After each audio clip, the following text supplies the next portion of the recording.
And hello, Literally. welcome everybody to Hello. the new Mushoku Tensei light novel readings. Hi. This is going to be interesting because we're technically caught up on slime at this point. Well, I mean, we Well, don't this want to is read awkward. side story. What is awkward? We're caught up on slime. Oh, well, we're not we're 2 books behind, but This is a we're too slime. close. This is a channel no for slime. And This is we're a not channel for talking about Mushoku slime anymore. Tensei. This is a channel for Mushoku Tensei. It's Oh, a- you're it's talking a about new the slime era. server. You're talking about the slime server. It's gonna get renamed into something else soon, so don't worry The about it. Mushoku Tensei server. The Mushoku Tensei server. No, it's just gonna be like the light novel server. Light novel and anime church is basically what this server exists for. Yeah, that's fair. Yeah, Basically. yeah. I mean, honestly, It's a yeah, place. no. It's a place where we can safely do that. And I'm like, hey, if you're not interested in doing light novel readings that happen at this time, please let me know. I'm going to tell people. I'm like, hey, if you're an actor, you have a week to move over to the production server, or you're gonna get lost to time. Only people who are a part of Anime Church or the light novels will still be here. I've already begun removing people. Revan will have noticed. You are no longer in the slime server. I kicked you. I kicked all the executive producers. In fact, turns out half of them weren't execs anymore, and they were just there. So they got a free ride for a little bit. But that's okay. I have removed certain categories. I have removed the people from those categories. All that's left right now is director and writer, and I'm the only director in here now. Bitch. I even kicked Fell from this server. That's how you know I'm serious. Holy shit. Yeah. The only reason these guys are here is because they do the light novel readings with me. Speaking of light novel readings, we've got some good stuff coming up. We will not be showing any of the content that we're reading, and we realize it also is easier for everyone if we're just not on camera for these. So, once again, we are not a substitute for the light novels. If you want to read the light novels, I highly suggest you go over to Bookwalker and use the promo code that Finn is going to type into the chat. Yes. Yes. Once I Remember, Tell them that Fat Dog sent ya. Tell them that Fat Dog sent you. Right now, there is a discount on all Mushoku Tensei light novel volumes on Bookwalker. Literally, it equates to 80% off, so like $2 a book. So if you want to get yourself on there, I know you fuckers just got paid. It's the beginning of the month. I just paid. It's just $52 in total. $52 for the whole series. Yeah, that seems a lot, honestly. I just need to go make an account and start going. Here's the funny thing. I don't even have to buy all of them. 'Cause I have 3 of them already. Sonic, Yep. would you like to know just exactly how much money you saved? Yeah, tell me how much money that I saved there, Richie. $200. It's a lot. $200, big Yeah. ones. Big one. You know, actually, I just realized we not only could get away with getting sponsored by Bookwalker, we could also get sponsored with Honey, the ultimate promo searching thing. That's meant literally to save you money. Stop. Don't do that. Don't wish. even make it sound like an ad. We'll get in so much trouble. I'm not joking. We will. All right, so you're going to have to stop that. But yeah, we will be reading Mushoku Tensei. This is going to be a bit different. It's either going to be me or Shim. We'll flip a coin to see who's going to do the narration, and then everybody else is going to be a character. So. That should just be like I feel like later on that should just be like a spin a wheel. Who's gonna be the narrator this week? I mean, to be It probably will switch off. maybe it depends. I thought that was the plan, right? Maybe I So- don't know. It's just Oh. pure Oh shit! luck. I reached the character limit. What the fuck? The character limit. There's a character limit. 500 characters apparently. Jesus Christ! Whoa. How many did you? Okay. Heads or tails, buddy? So I'll link do to- heads. Hey, you gonna take head? Oh, okay. Yeah. Well, it looks like you are in fact reading this week. So you are Okay. narrating. All right. So right now- Rudeus. oh no, you are not Rudy. You are just reading for Rudy. I want to narration, let you know. right? I want to let you know that when we do get a girl, all the guy voices are going to be either Rudy or Paul or whatever random guy shows up, because we've got Roxy, Sylviette, Zenith, Lilia, and Ghislaine for all That the is a girls. lot of women. That's a Holy lot of shit, that is women. a I'm a lot of female. women. I will try. So this is where we get to the fun part. The young and shy Sylviette is going to be played by Moon Moon. Okay. All right. Oh, okay. Oh. Oh wait. No, we can. It's okay. We can do this. We got this. Shem, I'd like to see how you handle Roxy. That will be interesting. Okay. Yeah. Okay. Paul will be played by Sonic. I'm Paul. Paul. Oh, dude. Yeah, well, okay, fine. You can be Zenith. No. I was just wondering, like, compared to everyone, that's just a plain name compared to everyone else. Like, I'm just Paul. Everyone's I'll be Rudy, Zenith, Lilia, and Ghislaine, and So Fenris. You can Who's be. Roxas? No, you're Roxas. No, I'm just kidding. Roxas. No, you're Roxy, sweetie. You're Roxy. Who's you know what? Ansem? Just for I don't that. know why. I was so taken aback by Paul. Fenris. Yeah. Until we get a woman up in here, you are Rudy and Ghislaine. I'm gonna just take Lilia and Zenith. Okay. Yeah, I figured it's kind of easiest for me to play the characters that Paul has to sleep with, because then you don't have to worry about anybody Okay. being weirded out by having to sleep with Sonic in a scene. I mean, you mean we can't flirt with Sonic now? Did you really want to? I mean, it sounds like he does, Oh, which I am fine with. okay. I mean, Look, I'm giving flirts with them every consent. now and All then. right. Okay, fine. Okay, fine. Give Okay, him fine. consent. You could be. You have to have it in written form. All right, fine. We'll switch. You could be Sign a Lilia. CO1. I'll be Rudy. Interesting. Sweet, I did be the hot MILF. Maid. She's a maid. Oh, yeah, that's right. A maid in this volume. Made in the. She's made. made in- to be Maid. in Well, he made Not it into that talented. abyss. also Hi. Hey.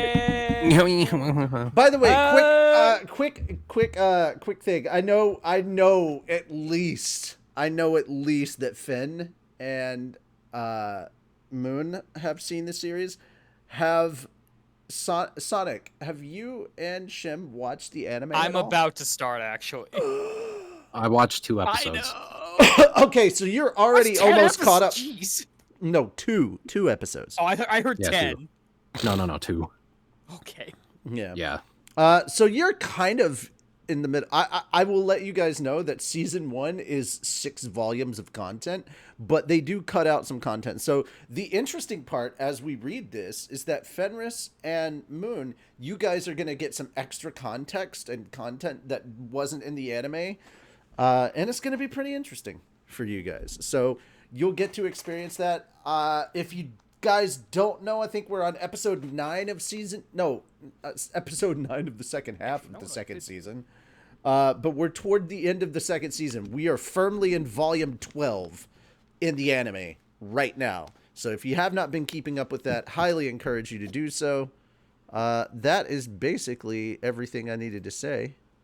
I need to update. I could use my flow for this. I don't even know why. There we go. I need to update the sticky notes that I have with the new links. Now I can Mushoku pull the book up. Tensei. Wait, what do you mean I can't?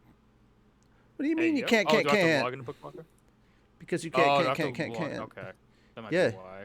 You have to drop a login. Oh, I have to log in hey, on the laptop. hey, funny thing, Fenris. You know, you Yeah. could have taken that. You could have taken that link and run it through tiny URL, and you would have had all the text you needed. I did not know that. Yep. Yeah, I didn't know. I will you're not do using that for next cameras time. Sonic the this. Hedgehog Alright. is in fact reading. Hi, Pandora. Even though Yes, Son- don't worry. I will be reading somewhere. do not do Paul's voice that way. Do not. Oh, All you're right, not gonna let so- me read Paul like Palpy? No. The point is to get your acting out there. Show people you can act, man. Yep. That is fair.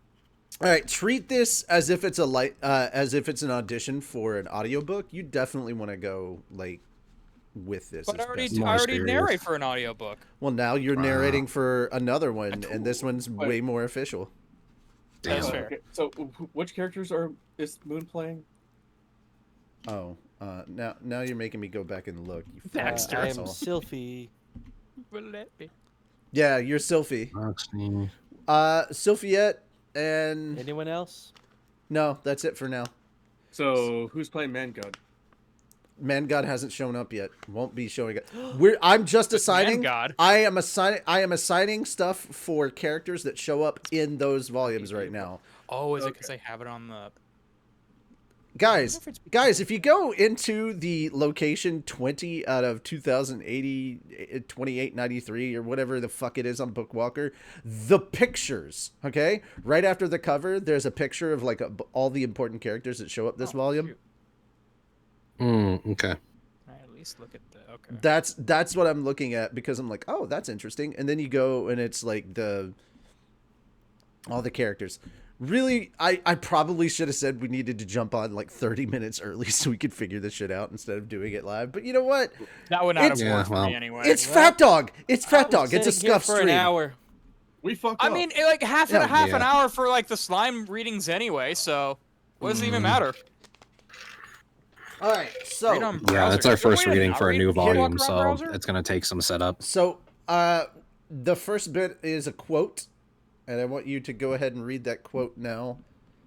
Shem, you're starting us Okay. off. Yeah. Okay. Ahem. Hold on. Very official when you start with an ahem. Yeah, hold on. I was trying to center it up. Why is it? Hold on. Okay, there we go. I had to zoom in a little bit. It's kind of Yeah, it's small. like on the browser. Or are you using the? Oh, You are guys standing on using the. browser. Yeah. Oh. You're standing on the precipice of a cliff. Step forward and smash into the ground below, or stay where you are and endure constant mockery. The choice is yours. I don't want to work no matter what anyone says. Author Rudeus Grey Rat. Rudius Grey Rat. Rudeus Grey Grey Rat. Rat. Okay, sorry, it's kind of blurred. Yes. Oh. Translation: Jean R.F. Magot. I've How you say always, that name? I don't know. I don't know. I've always read it as Jean R.F. Maggot. Okay, I was gonna say because it sounds like a French name, so It it's like does. Jean Jean I R.F. can Magot. look RF up the Magot. pronunciation if you want. That Yeah. does sound that way. That's pretty cool. Yeah, How to yeah. pronounce I don't want to work no way anyone says. RF. Magic. maggot. All I'm thinking about now is the soldier in TFS. How to pronounce Maggots. maggot? I'm assuming it's just gonna be. Hold on. Hmm. I'm assuming it's just gonna be the word maggot. No, it's Magot. Maggot. Hold on. Let me Mm. unmute the laptop here. What my ghost sounds more Maggot. or Maggot. The T apparently is silent. Maggot. Okay. Let's get started. It's French apparently. Yeah. Well, Jean would be a good Yeah, Yep, Jean RF Maggot. Magot. Mago. All right. Maggot. Yeah. Well, let's start, ladies and gentlemen. My God, whatever. This will not Right. be happening. I'm not going to be doing. Ladies and gentlemen, please open your books to chapter prologue. best chapter ever. Mm-hmm. I was a 34-year-old man with no job and nowhere to live. I was a Mhm. nice guy, but I was on the heavy side. Didn't have good looks going for me, and I was in the midst of regretting my entire life. I'd only been homeless for about 3 hours. Before that, I'd been the classic, stereotypical long-time shut-in who wasn't doing anything with his life. And then, all of a sudden, my parents died. Being the shut-in that I was, I obviously didn't attend the funeral or the family gathering thereafter. It was quite the scene when they kicked me out of the house afterward. My brash behavior around the house hadn't won anyone over. I was the sort of guy who'd bang on the walls and floors to get people's attention without leaving my room. On the day of the funeral, I was halfway through jerking off, my body arched in the air, when my brothers and sisters barged into my room in their mourning garb and delivered their letter formally disowning me. When I ignored it, my younger brother smashed my computer, which I valued more than myself, with a wooden bat. Meanwhile, my older brother, the one with a black belt in karate, stormed over in a blind rage and beat the crap out of me. I just let it happen, sobbing uselessly all the while, hoping that would be the end of it. But my siblings forced me out of the house with nothing but the clothes on my back. I had no choice but to wander around town, nursing the throbbing pain in my side. It felt like I had broken a rib. Or it felt like I had a broken rib. The biting words they hurled at me as I left our house would ring in my ears for the rest of my life. The things they said cut into my very core. I was completely, totally heartbroken. What the hell had I even done wrong? All I did was skip out on her parents' funeral so I could spank it uncensored lolly porn. so what in, so what in the world was I supposed to do now? I knew the answer. Look for a part or full-time job, find myself a place to live, and buy some food. Question was how. I had no idea how to even begin looking for a job. Well, okay, I knew the basics. The first place I should check out was an employment agency, except I seriously had been a complete shut-in for over 10 years, so I had no idea where any of those were. Also, I remembered hearing that those agencies only handled the introductions to job opportunities. You then had to take your resume to the job to the place with the job on offer and sit for an interview. And here I was, wearing a sweatshirt caked in a mixture of sweat, grime, and my own blood. I was in no state for an interview. No one was going to hire some weirdo who showed up looking like I did. Oh, I'd make an impression for sure, but I'd never land the job. Moreover, I didn't know where they even sold resume paper. At a stationery shop? Convenience store? There were convenience stores within walking distance, but I didn't have any money. But what if I could take care of all that? With some luck, I could borrow some money from a loan company or something, buy myself some new clothes, and then purchase some resume paper and or something to write with.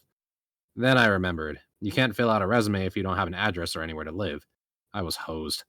I finally realized that despite having come this far, my life was completely ruined. It started to rain. Ugh, I grumbled. Summer was. Oh wait, that's you, right? Right, Richie. No, not this version. Okay. Summer was over, bringing with it the autumn chill. My worn-out 3 years old sweatshirt, or years-old wet sweatshirt, soaked up the cold rain. Excuse me, mercilessly robbing my body of precious heat. If only I could go back and do it all over again, I muttered, the words slipping unbidden from my mouth. I had always been a garbage excuse for a human being. I was born to a well-off family, the fourth of 5 children, with 2 older brothers, an older sister, and a younger brother. Back in elementary school, everyone always praised me for being smart for my age. I didn't have a knack for academics, but I was good at video games and had an athletic bent. I got along with folks. I was the heart of my class. In junior high, I joined the computer club, pored over magazines, and saved up my allowance to build my very own PC. My family, who didn't know the first thing about computers, barely gave it a second thought. It wasn't until high school, well, the last year of junior high, I suppose, that my life got all messed up. I spent so much time fixated on my computer that I neglected my studies. In hindsight, that was probably what led to everything else. I didn't think I needed to study in order to have a future. I thought it was pointless. As a result, I wound up going to what was widely considered the worst high school in the prefecture, where the lowest of the delinquents went. But even then, I figured I'd be fine. I could do anything I set my mind to, after all. I wasn't in the same league as the rest of these idiots, or so I thought. There was an instant from back then that I still remembered. I was in line to buy lunch from the school store when someone cut in front of me. Being the morally upstanding young man I was, I gave him a piece of my mind, getting all up in his face, striking an awkward, humorless, and self-conscious pose. But as my luck would have it, this guy wasn't just an upperclassman, but one of the real nasty ones, vying to be the school's top dog. He and his buddies pounded my face swollen and puffy, then hung me from the school gate, buck naked, practically crucified for all to see. They took tons of pictures, which they circulated throughout the school like it was some simple prank. My social standing among my classmates plummeted to rock bottom overnight, leaving me with the nickname Pencil Dick. I stopped going to school for over a month, holding up in my room instead. My father and older brothers saw the state I was in and told me to keep my chin up and not to give up in other patronizing things like that. I ignored it all. It wasn't my fault. Who could bring themselves to go to school under circumstances like mine? Nobody, that's who. So no matter what anyone said, I remained steadfastly holed up. All the other kids in my class had seen those pictures and were laughing at me. I was sure of it. I didn't leave the house, but with my computer and my internet connection, I was still able to kill plenty of time. I developed an interest in all sorts of things thanks to the internet, and I did all sorts of things as well. I constructed plastic model kits, tried my hand at painting figurines, and started my own blog. My mother would give me as much money as I could cajole out of her, almost like she was supporting me in all this. Despite that, I gave up on all these hobbies within a year. Anytime I saw someone who was better at something than me, I'd lose all motivation. To an outsider, it probably looked like I was just playing around and having fun. In reality, I was locked inside my shell with nothing else to do during my time alone. No. In retrospect, that was just another excuse. I probably would have been better off deciding I wanted to be a manga artist and posting a silly little webcomic online, or deciding I wanted to be a light novel author and serializing stories, or something like that. There were plenty of people in circumstances like mine who did that sort of thing. Those were the type of people I made fun of. This stuff is crap. I'd snort derisively upon viewing their creations, acting like it was my place to be a critic when I hadn't done anything myself. I want to go back to school, ideally to grade school or maybe junior high. Hell, even going back a year or two would be fine. If I had a little bit more time, I'd be able to do something. I might have half-assed everything I'd ever done, but I could pick up where I'd left off. If I really applied myself, I could be pro at something, even if I didn't wind up the best at it. I sighed. Why hadn't I even bothered, or why hadn't I ever bothered to achieve anything before now? I'd had time. Even that time was all spent shut in my room in front of the computer. There was plenty I could have done. Again, even if I wasn't the best, I would have accomplished something by being halfway decent and applying myself. Like manga or writing, maybe video games or programming. Whichever the case, with a proper effort, I could have gotten results. From there, I could have made money and... No, it didn't matter now. I had made the effort. Even if I could go back to the past, I'd only trip up again, stopped in my tracks by some similar obstacle. I hadn't made it through things that normal people manage to breeze through without thinking, and that's why I was where I was now. Suddenly, amidst the downpour, I heard some people arguing. I muttered. Was someone having a fight? That wasn't good. I didn't want to get involved with that sort of thing. Even as I was thinking that, however, my feet kept carrying me in that direction. Look, you're the... Oh, wait. Okay, so who wants to do these two characters? Because this is... Yeah. Girl and a boy fighting. Mm-hmm. Let's see. I'll do one. For those of you who are in season 2, you probably already know who the girl is. Which one do you want to be, Moon? Oh, I accidentally clicked ahead. There we go. Ooh. I don't care. It's not as Can you flip a coin? So, yeah. I can flip a coin. Is it Moon and Fen then, or should I do Yes. one? I don't know. It sounds like they volunteered. They just don't know which one is which. Yeah, it's kind of... Look, you're the one who... No, you're the one who... What I saw when I rounded the corner were 3 high schoolers in the midst of what was clearly a lover's quarrel. There were 2 boys and a girl dressed in now vanishingly rare sume eri jackets and a sailor suit, respectively. The scene was almost like a battlefield, with one of the boys, an especially tall fellow, in a verbal spat with the girl. The other boy had interposed himself between the two in an attempt to placate them, but his pleas were completely ignored. Yeah, I'd been in situations like that myself. The sight brought back older memories. Back in junior high, I had one childhood friend who was real cute. When I say cute, I mean like 4th or 5th cutest in the class. She wore her hair very short since she was on the track team. Of every 10 people she passed by on the street, at least 2 or 3 would turn to look back at her. Also, there was this one anime I was super into at the time, so I thought the track team and the short hair thing was cute. Even her less attractive attributes were fine by me. She lived nearby, so we were in the same class for a lot of grade school and junior high, all the way up to junior high. We often walked home together. We had plenty of chances to talk, but wound up arguing a lot. I did some regrettable things. To this day, I can get off 3 times in a row to the prompts junior high, childhood friend, and track team. God damn it. Come to think of it, I had heard rumors she'd gotten married about 7 years ago, and by rumors, I mean, I'm sorry, say that again? What's up? I think he was replying to Oh someone no, else. I had... Gotcha.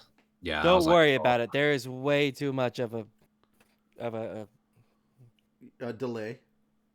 Oh, okay. yeah. Come to think of it, I had heard rumors, but she'd gotten married about 7 years ago. And by rumors, I mean overhearing my siblings talking in the living room. We certainly didn't have a bad relationship. We'd known each other since we were little, so we were able to talk to each other pretty openly. I don't think she ever had a thing for me, but if I had studied harder and gotten to the same high school she did, or if I joined the track team and gotten admission that way, it might have sent the right signals. Then, if I told her how I felt, maybe we might have wound up dating. Anyway, we'd get into fights on the way home, just like these 3 kids here. Or if things went well, we'd hook up and do naughty things in some abandoned classroom after school.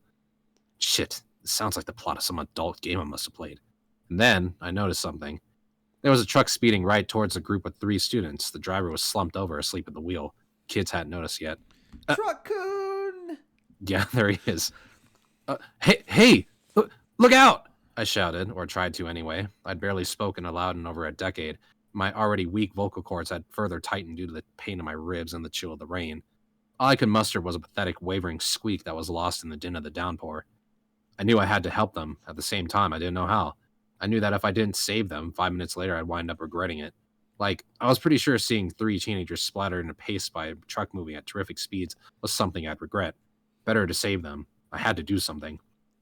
In all likelihood, I'd end up dead on the side of the road, but I figured that, if nothing else, having a bit of solace wouldn't be so bad. I didn't want to spend my final moments mired in regret. I staggered as I started to run. 10+ years of barely moving made my legs slow to respond.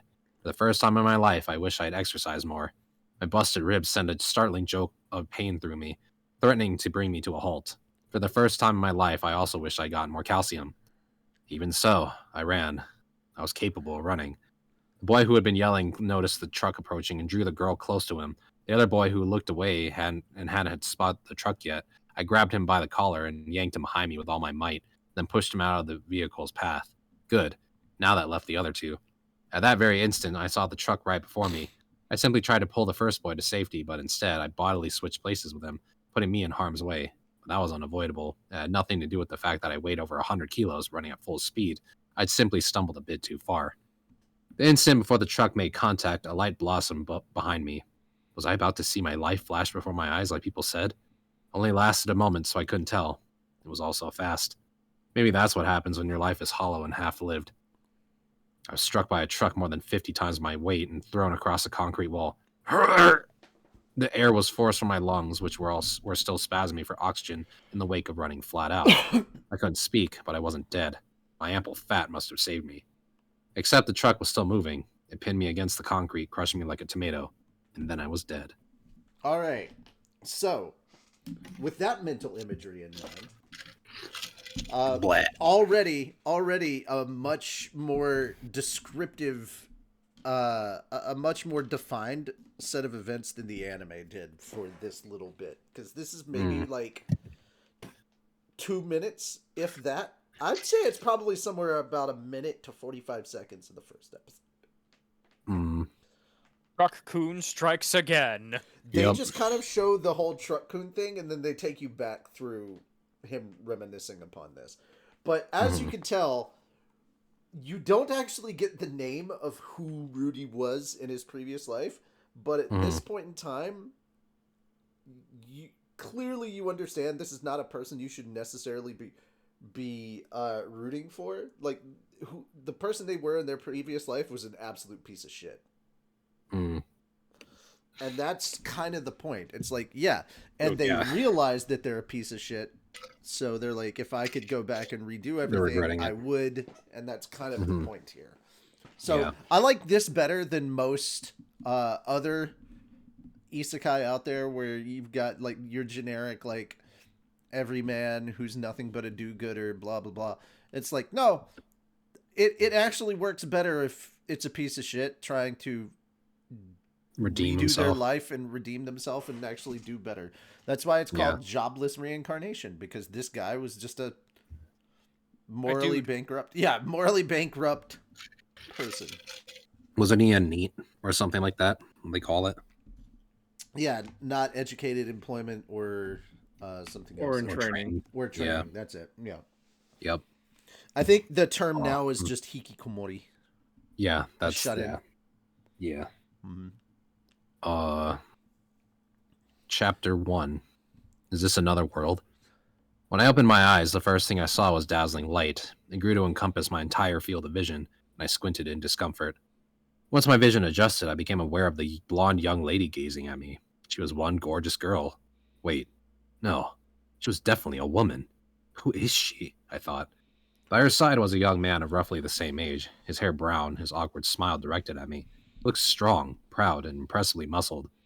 Brown-haired and stubborn-looking? I ought to have reacted negatively the instant I saw this big oaf. But to my surprise, there was no feeling of ill will. His hair must have been dyed that color. It was a very fetching shade of brown. The woman looked at me with a warm smile and spoke. Her words were oddly indistinct and difficult to make out. However, was she even speaking Japanese? The man said something in reply, his face losing some of its tension. I likewise had no idea what he said. A third unintelligible voice joined the conversation. I couldn't see who was speaking. I tried getting up to figure out where I was and to ask these people who they were. And let me tell you, I may have been a shut-in, but that didn't mean I didn't know how to talk to people. But somehow all I could muster was this. Ah! Eh. No, no. Yeah. This is Rudy now. Oh, you're a baby. Yeah, That's this right. is Rudy now. Here's his baby. That's right. Ah! Nothing but garbled whining and moaning. And I couldn't move my body. I mean, I could sort of move my fingertips and my arms, but I couldn't sit up. The brown-haired man said something else and then suddenly leaned down and picked me up. This was absurd. I weighed over 100 kilos. How could he lift me that easily? Maybe I lost some weight after being stuck in a coma for a few weeks? That was a pretty nasty accident I'd been in after all. There was a good chance I hadn't come out of it with all my limbs. The rest of the day, I dwelled on a single thought. My life was going to be a living hell. Let's jump ahead a month. Apparently, I'd been reborn. The reality of my situation had finally set in. I was a baby. I was finally able to confirm that after being picked up and having my head cradled so I could see my own body. Why did I still have all my memories of my prior life? Not that I was complaining, exactly, but who would imagine someone being reborn with all their memories? Say nothing of that wild illusion actually being true. The two people I first saw when I came to, or two, must have been my parents. If I had to guess, I'd say they were in their early 20s. Clearly younger than I had been in my past life, at any rate. My 34-year-old self would have written them off as kids. I was jealous that they'd gotten to make a baby at that age. Early on, I'd realized that I wasn't in Japan. The language was different. My parents didn't sport Japanese facial features. They also wore what appeared to be some form of old-timey clothing. I didn't see anything that resembled home appliances. A woman in a maid outfit came by and cleaned with a rag. The furniture, eating utensils, and the like were all crudely fashioned from wood. Wherever this was, it didn't seem like it was a developed nation. We didn't even have electric lighting, only candles and oil lamps. Perhaps my parents were so poor that they couldn't afford to pay the electric bill. How likely was that, really? Seeing as they had a maid, I figured that they must have money, but maybe the maid was my father's sister's, or my mother's. That wouldn't be too odd. She'd at least help out with the housekeeping, right? I'd wish that I could go back and do everything all over again, but being born to a family was too poor, or to a family that was too poor to pay for utilities, wasn't exactly what I had in mind. Another half a year went by. After 6 months of listening to my parents conversing, I'd begun to pick up some of the language. My English grades had never been great, but I guess it's true what they say about how sticking solely to your native tongue makes it harder to advance in your studies. Or maybe, given that I had a new body, my brain was better suited to learning this time. I felt like I had an unusual knack for remembering things, perhaps because I was still so young. Around this time, I started learning to crawl as well. Being able to move was a marvelous thing. I'd never been so grateful to have control of my own body. This is Zenith. Who did I give Zenith to, or is that me? Don't know. I think That that might have was been Sonic. you. No, I'm Roxy. Sonic is Paul. Yeah. Yeah, I think Yeah, I'm no, Zenith. not me. Yeah. I only got Paul, and that's it. Okay. All right. Okay. As soon as I take my eyes off him, he slips off somewhere. My mother said. This is Paul. This is Paul. Yeah. Make sure. Sorry. Hey, so long as he's good and healthy. My father replied, watching me as I crawl around. I was worried back when he was born, and he never cried. He doesn't cry now either, does he? I wasn't exactly the age to whine because I was hungry. The times I let out the wailing out were when I was tired, or when I tried and invariably failed to stop myself from soiling my pants. Even though I could only crawl, I learned a lot from being able to move around. The first thing I learned was that this was definitely the home of a rich family. The house was a wooden 2-story structure with over 5 separate rooms. We had the one maid on staff. At first, I assumed she was my aunt or something, but given her deferential attitude towards my mother and father, I doubted she was family. Our house was located in the countryside. Outside the windows stretched a peaceful, pastoral landscape. There were a few other houses, just 2 or 3 nestled amidst the wheat fields on any given side. We really were out in the sticks. I couldn't see any telephone poles or streetlights. There might not even be a power station nearby. I heard that in some countries they ran power cables underground, but if that were the case here, it was strange that our house didn't have electricity. This place was way too pastoral. It grated on me because I was used to the comforts of modern civilization. Here I was, having been reborn, practically dying to get my hands on a computer. But all that changed early one afternoon. As the things I could do were pretty limited, I decided I'd look at the scenery. I clambered onto a chair as I usually did in order to get a peek out through the window, and then my eyes went wide. Father was in our yard, swinging a sword around. What in the world was he doing? He was old enough to know better than that. Was this the kind of person my dad was? Some sort of fantasy dweeb? Oh, My daze of astonishment, I started slipping from the chair. My underdeveloped hands grabbed the chair, but I couldn't support my weight, not with how top-heavy my head made me, and I fell. I hit the floor with a thud and immediately heard a cry of alarm. I saw my mother drop the load of laundry she was carrying, her face going pale as she brought her hand up to her mouth. Rudy, are you all right? She rushed to my side and picked me up. As she met my gaze, her expression slackened with relief, and she stroked my head. Oh, you're fine, see? Easy there, lady, I thought. Careful with my head. I just whacked that thing. Given how panicked she looked, I must have had a pretty nasty fall. I mean, I did land right on my head. Maybe I was going to be permanently stupid. Not that that would be a change from my usual. Or from my usual. Good. My head was throbbing. I tried to reach for a chair, but couldn't muster the energy. My mother didn't seem so nervous now, though, so I probably wasn't bleeding or anything. Just a bump or something, in all likelihood. She peered carefully at my head. The look on her face suggested that, injury or no, she was taking this pretty seriously. Finally, she rested her hand atop my head. Just to be on the safe side, She began. let this divine power be as satisfying nourishment, giving one who has lost their strength the strength to rise again. Healing. What the heck? Was that this country's version of kissing the boo-boo to make it all better? Or was she another fantasy nerd like my sword-swinging father? Was this a case of the fighter marrying the cleric? Yes. As I thought that basically. As I thought that, my mother's hand shone with a dim light, and the pain in my head was instantly gone. Blah. There we go. She said. All better. You know, Mommy used to be a pretty famous adventurer. Her voice rang with pride. My mind reeled in confusion, various terms whirling through my mind. Sword, fighter, adventure, healing, incantation, cleric. Seriously, what just happened? My father, having heard my mother's earlier scream, poked his head through the window. What's the matter? He asked. He was sweating, probably from swinging that sword of his around. Honey, you have to be more attentive. My mother chided. Rudy managed to climb up onto the chair. He could have been seriously hurt. My father seemed much more composed. Hey, boys will be boys. Kids got a lot of energy. This sort of back and forth was pretty common with my parents, but this time, my mother wasn't simply backing down, probably because of how I hit my head. Honey, he isn't even a year old yet. Would it kill you to show some more concern?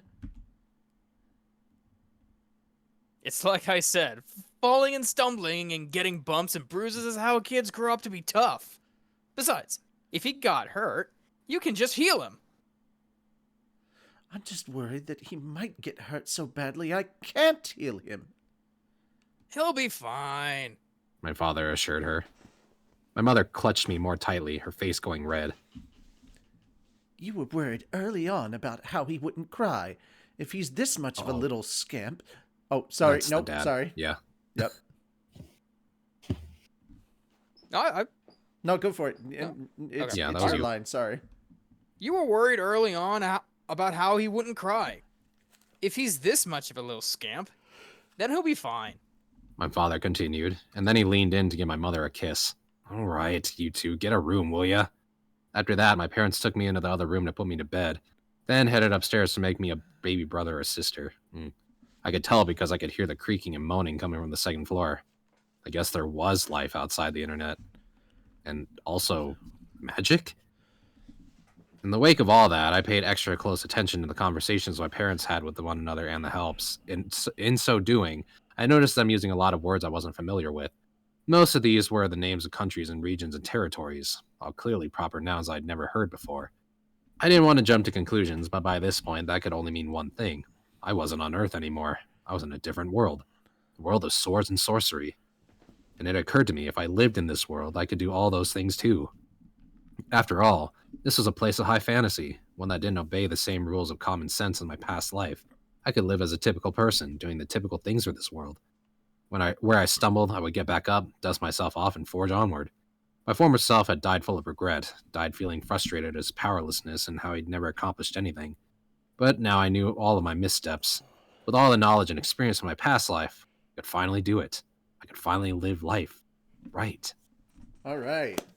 Guys, what do you think of this first chapter now that we're getting the early days of Rudy? He's a baby. He's a That's a baby. That's a big. I know there's not a lot of information in That's a this piece of first shit, bit. baby. That's a Yeah. damn. That's an ugly ass baby. Damn, that's a morally corrupt baby. That's also very true. So I just want to quickly point out for everybody who might be new to this that this is the story of Rudy's life. Like, we will be following Rudy's whole life. So if you're like, oh, only the important bits. Nope. There are a lot of downtime where nothing overarchingly important is happening, but that doesn't mean it's not important to the character. So I have a question, Richie. yes. World building, motherfucker! Do you speak it? Yes. Yes, I do. Did you not pay attention to the previous Yes, I series we were reading? The Yeah, I world absolutely building. love world building. The world. But this one, I felt like this I one had to do this one has much more rich characters than Slime does. Not to say that Slime doesn't have rich characters. It's just you don't get enough time. Like bitch. We don't with Slime. It's not like we don't go into the details as much in the anime as he kind of. And it's not that they don't go into details in the light novel. It's just they don't go into details as much as this one's going to go into them. And you'll know what I mean shortly.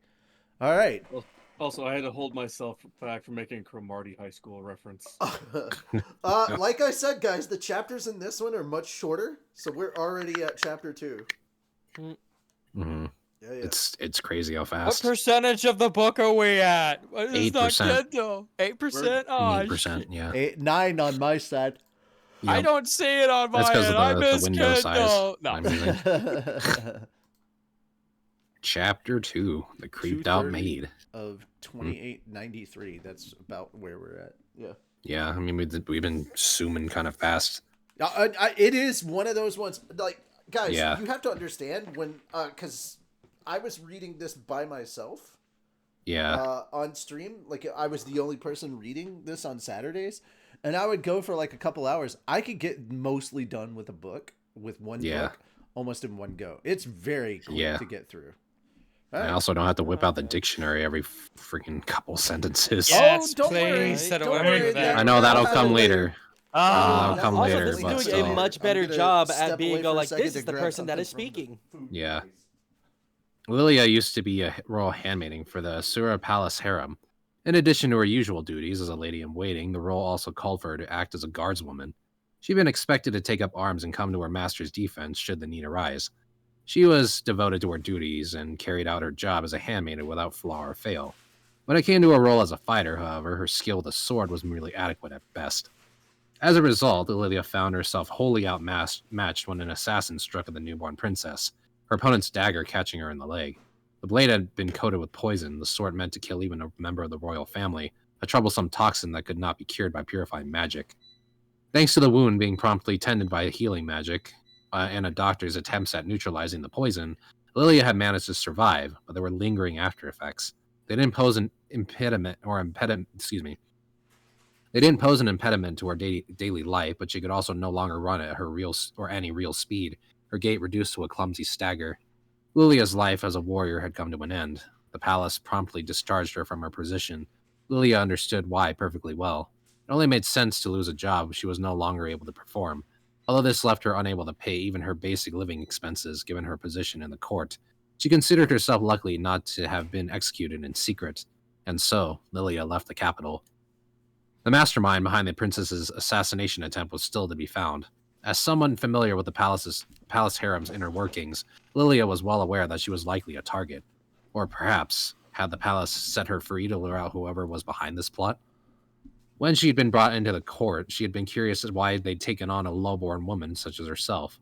Perhaps they wanted to hire a simple maid who could easily be disposed of. Whatever the case, for her own safety, Lilia needed to get as far away from the capital as she could. Regardless of whether the palace really was using her as bait, she no longer had any standing orders, no longer had anything holding her back. She no longer felt any sense of obligation to her old life. After taking a series of stagecoaches, Lilia arrived at the Futoa region, a vast agricultural area on the borders of the kingdom. Apart from the citadel of Roa, the city where the local lord resided, the region was little more than a grand expanse of wheat fields. It was here that Lilia decided she looked for work. With her leg impaired, a career as a fighter was now off the table. She could conceivably still teach swordsmanship, but she preferred to find work as an attendant, mainly because it paid much better. Here on the outskirts of the kingdom, there were plenty of people who could wield a blade and teach others how to do the same. There were far fewer people who were fully trained royal maids, capable of overseeing the running of an entire household. Even if the pay was lower than she hoped, money was still money. Being hired as a handmaiden by the Lord of Fitoa, or even the high-ranking nobles who served him, was a dicey prospect. The people within those circles had a pipeline right back to the capital. They found out she was a former handmaiden who had attended the royal harem. She stood a good chance of being caught up in someone else's political machinations. Lilia wanted no part of that. She had already had one brush with death, and that was enough for her. Or she already had one brush with death, and that was enough for her. No offense to the princess, but Lilia was going to do what she wanted, someplace far away from the War of Succession. The issue was that less wealthy families couldn't afford to retain her services. Finding a place that was both safe and still paid decently proved rather difficult. After a month of wandering about Fitoa, Lilia finally came across a job posting that caught her eye. A low-ranking knight in one village was looking for a housekeeper. The posting specified that they were looking for someone with experience in raising children who could also act as a midwife. Buena Village was a small hamlet on the far edge of the Fitoa region. It was out in the middle of nowhere, even by middle of nowhere standards. The location was inconvenient, but otherwise it was everything Lilia had been looking for. Her employer being a knight, even a low-ranking one, was another unexpected boon. It was the employer's name, though, that really got her attention. It was one that Lilia recognized. Paul Greyrat. Paul was another student of Lilia's former master. One day, back when she had been studying swordplay, the lazy no-good son of a noble family had turned up at the training hall. Evidently, he'd been disowned by his father in the wake of a fight and would now be studying the sword while sleeping at the hall. Paul had also studied swordplay at home, so despite having practiced a different style, it wasn't long before his abilities surpassed Lilia's. She was less than amused by that, but chalked it up to her own lack of ability. Paul, on the other hand, positively radiated talent. One day, however, he abruptly left the training hall after causing some kind of big stir for reasons unknown to Lilia. He left with one final declaration. I'm gonna become an adventurer. The man was like a hurricane. It had been 7 years since Lilia had last seen Paul, and not only had he become a knight since then, but now he was also married? Lilia could scarcely believe it. She didn't know what ups and downs he had been through, but if he was still the man she remembered, then he wasn't a bad fellow at all. If he knew she was in trouble, he'd probably help her out. And if he didn't, well, she just had to dredge up some stuff from the past. She had several stories up her sleeve to use as bargaining chips if she needed to. Having done that bit of mercenary calculus in her mind, Lilia headed for Buena Village. Paul welcomed Lilia with open arms. His wife, Zenith, was due soon, and the couple was still was quite frazzled. Lilia had essential technical know-how from seeing to the birth and rearing of the princess. Plus, she was a familiar face that one of them could vouch for. The family was happy to have her aboard. Also, the pay was better than Lilia had been hoping for. To her, it was like a dream come true. And then the child was born. The birth itself was problem-free, with everything proceeding as it should according to Lilia's training. Even at the junctures where one could typically expect complications, everything went smoothly. But once he was born, the child did not cry. Lilia broke into a cold sweat. The infant's face was expressionless, his nose and mouth having expelled amniotic fluid, and he made no sound. For a moment, he looked like he might have been stillborn, but when Lilia reached out, she could feel the baby's warm pulse and the movements of his breathing. Still, he did not cry. Lilia remembered something she had heard from one of the handmaidens who had taught her. Children who didn't cry at birth tended to have a host of abnormalities. At that very instant, however, her thoughts were interrupted. The baby turned his face towards Lilia, his expression slack, burbling random sounds. Relief washed over Lilia. She didn't quite know why, but it seemed like things were going to be okay. The child was given the name Rudius, or Rudeus. Rudius, right? Rudius. Sorry. The child was given the name Rudius, and what an unsettling child he was.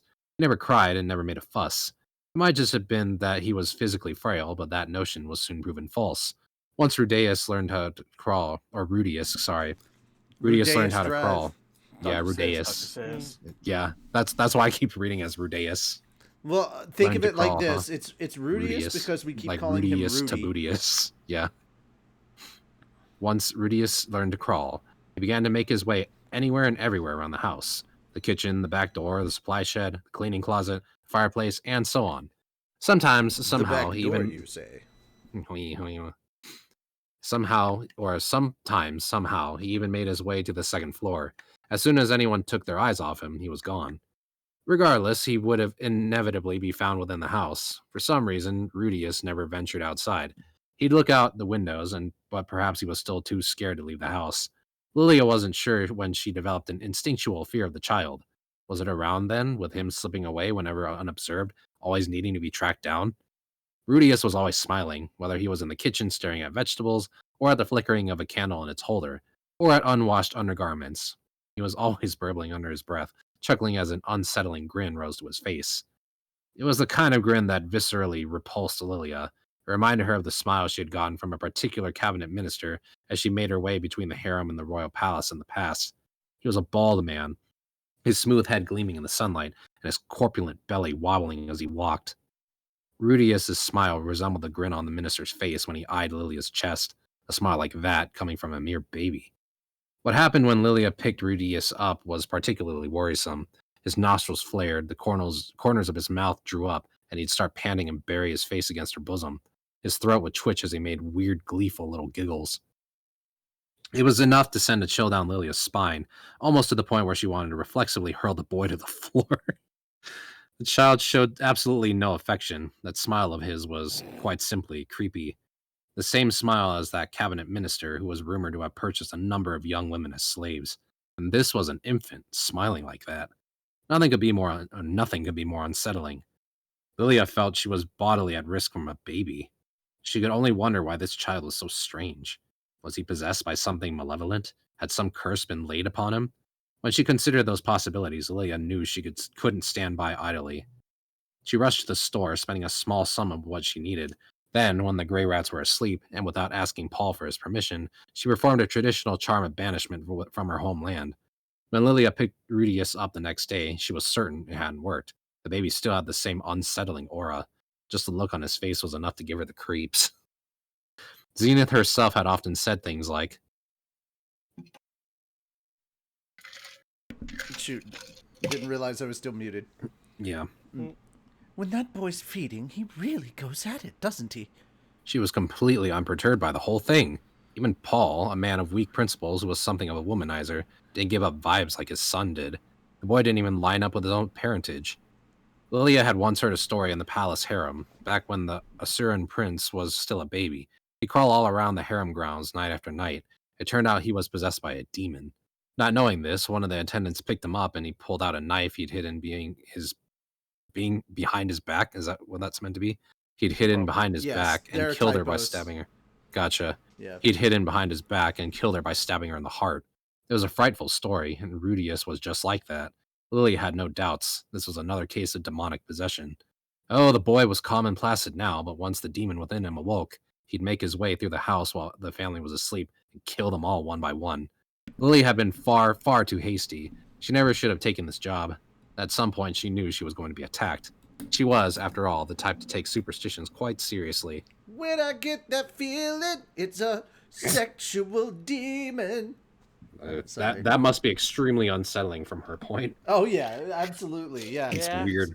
Anyway. There's definitely for the people that have watched the anime. Yeah, for people who have watched the anime, this is way more context now. And you're starting to be like, oh, that's why she was freaking the fuck out. Yeah. I can I didn't understand realize this game took inspiration from Among Us. Focus. Alright, I'm gonna see you real quick. I'll be right back. Apologies. Right. That baby is sus! And so, Lilia lived in fear for the first year or so. At some point, however, Rudius's ever unpredictable behavior changed. Instead of disappearing and reappearing at random, he stayed holed up in Paul's study in one corner of the second floor. Well, perhaps study was a generous word for a simple room that housed a few books. Rudius would shut himself in there and not come out. One day, Lilia took a quick peek, and there he was, staring fixedly at a book and muttering to himself. What he was saying didn't sound like words, not words from the common language on the central continent, at least. Besides, he was too young to be talking already, and certainly nobody had taught him to read, which meant the boy was just looking at the books, not reading them, while making random sounds. For it to be anything else would just be weird. Even so, Rudius sounded like he was speaking with an actual meaningful cadence for some reason, and it looked like he understood the content of the book he was looking at. Who's Lilia? I think that was. Finn. Yeah, sorry. Hmm. Okay, I'm not doing it. I'm not pulling a Richie here. Yeah, it's okay. But that's so strange. Lilia thought as she watched secretly through the crack in the door. And yet she strangely felt none of her usual revulsion toward him. Ever since the boy had taken to hiding away in the study, his hard-to-define, unsettling oddness had abated a fair bit. Oh, he'd still occasionally laugh or smile creepily, sure, but Lilia didn't get chills whenever she held him anymore. He had stopped burying his face in her chest and panting. Why had she been so unsettled by him anyway? In recent days, she'd gotten a sense of earnestness and diligence from him that she was loath to interfere with. Lilia spoke with Zenith about it, and apparently she had gotten the same impression. From that point on, Lilia figured it was best to leave the boy be. It was an odd feeling. Leaving an infant alone wasn't something responsible adults did. But now, intelligence glimmered in Rudius's eyes, in contrast to mere months ago when there had only been a crude dullness. And there was the gleam of a resolute will to go with that intellectual brightness. What should they do? Nothing in Lilia's meager experience had given her the tools to make the right decision here.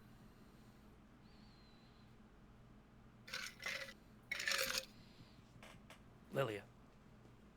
Yeah, I'm not Lilia, so this can't be me. Lilia, what are your Sorry, thoughts on I this got a situation? random message and I completely lost track of where we were. Oh, that's okay. Whoa. It's there's no one right way to raise a child. Last page before the next chapter. Mm-hmm. Oh. There's no one right way to raise a child. She'd been told. Had that been from one of the older royal handmaidens, or perhaps her mother? At least there was nothing too off or unsettling about the boy now, nothing to fear. In the end, Lilia decided to leave well enough alone. Any interference might cause the boy to revert to the way he'd been before. Chapter 3, A Textbook of Magic. It had been roughly 2 years since I'd been reincarnated. My legs had finally developed enough that I could walk. Also, I was able to finally speak this world's language. Having decided to give my life an honest shot this time, I first needed to make a plan. What had I lacked in my previous life? What had I lacked in my previous life? Study, exercise, and technique, that's what. As a baby, however, there wasn't much I could do. Nothing much beyond burying my face in someone's chest when I was picked up anyway. Whenever I did that to the maid, she made no attempt to mask the displeasure on her face. Clearly, she wasn't a fan of children. Well, figuring that exercise was something that could wait, I began learning to read books around the house. The study of language is a crucial thing. Almost 100% of Japanese people are literate in their own language, but many of them neglect their study of English or hesitate to interact with people when abroad, so much so that the ability to speak a foreign language is a valued skill. With that in mind, I decided to make this world's writing system my first subject. There were only 5 books in our house. I didn't know if that was because books were expensive in this world, or because Paul and Zenith weren't big readers. Probably some combination of both. As someone who used to own a collection of several thousand books, even if they were all light novels, the situation was tough to come to grips with. Still, even 5 books were enough material to learn how to read. The language of this world was close to Japanese, so I was able to pick it up quickly enough. The written characters were completely different, but the grammar was close to what I was familiar with, which thankfully meant I mostly needed to learn vocabulary, a good chunk of which I'd already been exposed to. My father would read to me, which allowed me to readily pick up on words. My new self being better at learning things probably had something to do with it too. Once I could learn or could read, I found the contents of books pretty interesting. I'd never had fun studying at any point in my life before, but after some thought, I realized it wasn't that different from hunting down new information about online games. That wasn't so bad. Anyway, I wondered my father knew that his infant son understood the things he was reading. I mean, I was cool with it, but I figured a normal kid my age would throw a temper tantrum or something, so that's just what I did. These were the 5 books in our house. Wandering the World, a reference guide to the various countries of the world and their unique characteristics, the ecology and weaknesses of Fatoan monsters, which detailed the various monstrous creatures of the Fatoa region, where they lived, and how to deal with them. A textbook of magic, a wizard's manual of attack spells, ranging from the beginner to advanced levels. The Legend of Perugius, a fairy tale about a summoner named Perugius and his companions who battled a demon to save the world in a classic good versus evil epic. The Three Swordsmen in the Labyrinth, a tale of action and adventure where three master swordsmen of different styles meet and head into the depths of the titular labyrinth. Those last two were essentially fantasy novels, but the other three made a good study. It was a textbook of magic that particularly drew my attention. As someone who came from the world without magic, the chance to read actual documentation on it was very relevant to my interest. Reading the book taught me some of the fundamentals. First, magic came in three types: attack magic to do battle against others, healing magic to treat the wounds of others, and summoning magic to call things forth. And that was it. There seemed to be lots of other things you could do with magic, but according to the textbook, magic was something birthed and developed in battle, and therefore not used much outside of combat or hunting. Second, you needed magical power in order to use magic, meaning anyone could use magic so long as they had magical power. There were chiefly two ways of doing this: using one's innate magical power or drawing on the magical power imbued on it in an object. Either would suffice. There weren't specific examples, but I got the impression that people who did the former were like their own power generators, whereas the second type had to use batteries. In days of yore, the book said, people had largely used the power within their own bodies for magic. But as research on magic progressed, things got more and more complex. Accordingly, expendable sources of magical energy were developed at an explosive rate. People with strong magical reserves had been able to make do, but those who had little power couldn't even cast basic spells. And so the old magical masters developed ways to draw power from things other than themselves and channel that into magic. That Third, just reminds me, in days of yore, the beginning of like old Voltron, like the old 80s Voltron would start that way. Yeah, that's funny that you mentioned that. Third, there were two ways of performing magic: incantation and magic circles. This didn't need too much explanation. It simply referred to reciting words or inscribing mystic patterns to cast a spell, respectively. In the old days, magic circles were the chief source of magical power, but in modern times, incantations were far more commonplace. In older times, even the shortest magical incantations took 1 or 2 minutes. Not exactly something you could use in the heat of battle. But once you inscribed a magic circle, you could use it over and over again. Incantations started becoming the norm when one magician succeeded at greatly shortening them. The simplest such incantations were reduced to around 5 seconds, and consequently became the only way people utilized attack magic. For the more complex rituals involved in summoning magic, where greater efficiency wasn't attainable, magic circles remained the primary means. 4. The amount of magical power someone had was pretty much determined at birth. In your typical RPG, you gain more MP as you level up, but things didn't work that way in this world. Almost everyone was stuck where they were. Almost everyone, which implied that some people changed over time. I wondered which group I'd fall into. The book also said that one's level of magic power was inherited. I knew my mother was still able to use healing magic, so maybe it was alright to have some expectations for myself. Still, I was uneasy. Even if my parents excelled at this sort of thing, I wasn't sure my own genes would be up to the task. For the time being, I decided to try my hand at the simplest magic I could. The textbook included both incantations and magic circle spells. Since the former was now mainstream, and I had nothing to draw a magic circle with, I opted to start my studying the incantations. As I understood it, as the scope of the spell got larger, the invocations involved got longer, until you eventually needed to use a magic circle in concert. But if I was starting out with simpler magic, I ought to be fine. The most proficient of wizards, the book said, could cast spells without incantating anything at all, or drastically shorten the incanting time at the very least. I wasn't sure why training allowed people to circumvent the incantation, though. After all, the amount of someone's magical power didn't change. There was no leveling up and no corresponding increase to maximum MP. Maybe with training, the amount of MP spent on the spell decreased, but spending less MP wouldn't make the process less involved, would it? Well, anyway, whatever the case, I just needed to give it a shot. With a textbook of magic in my left hand, I held up my right and began to recite the words. Already? Mm-hmm. Let the vast and blessed waters converge where thou wilt, and issue forth a single pure stream thereof. Water ball. I felt a sensation like blood pooling in my right hand, and then, as if that blood had been extruded through my palm, a sphere of water about the size of my fist manifested itself. Go. Gah! I yelped at the strange feeling, and a moment later the ball of water fell and splattered onto the floor. It looked like concentration was required in order to maintain a spell. Concentrate. Orange juice. I could made feel from the- concentrate. Yeah. I could feel the blood welling in my hand once more.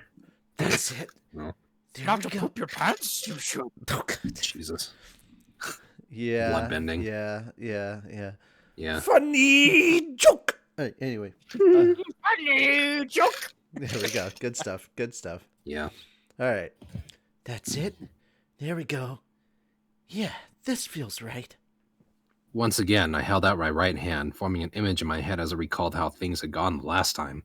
I wasn't sure how much magical power I had, but I figured that I couldn't just keep using it over and over. My plan was to practice one thing at a time until I could pull it off.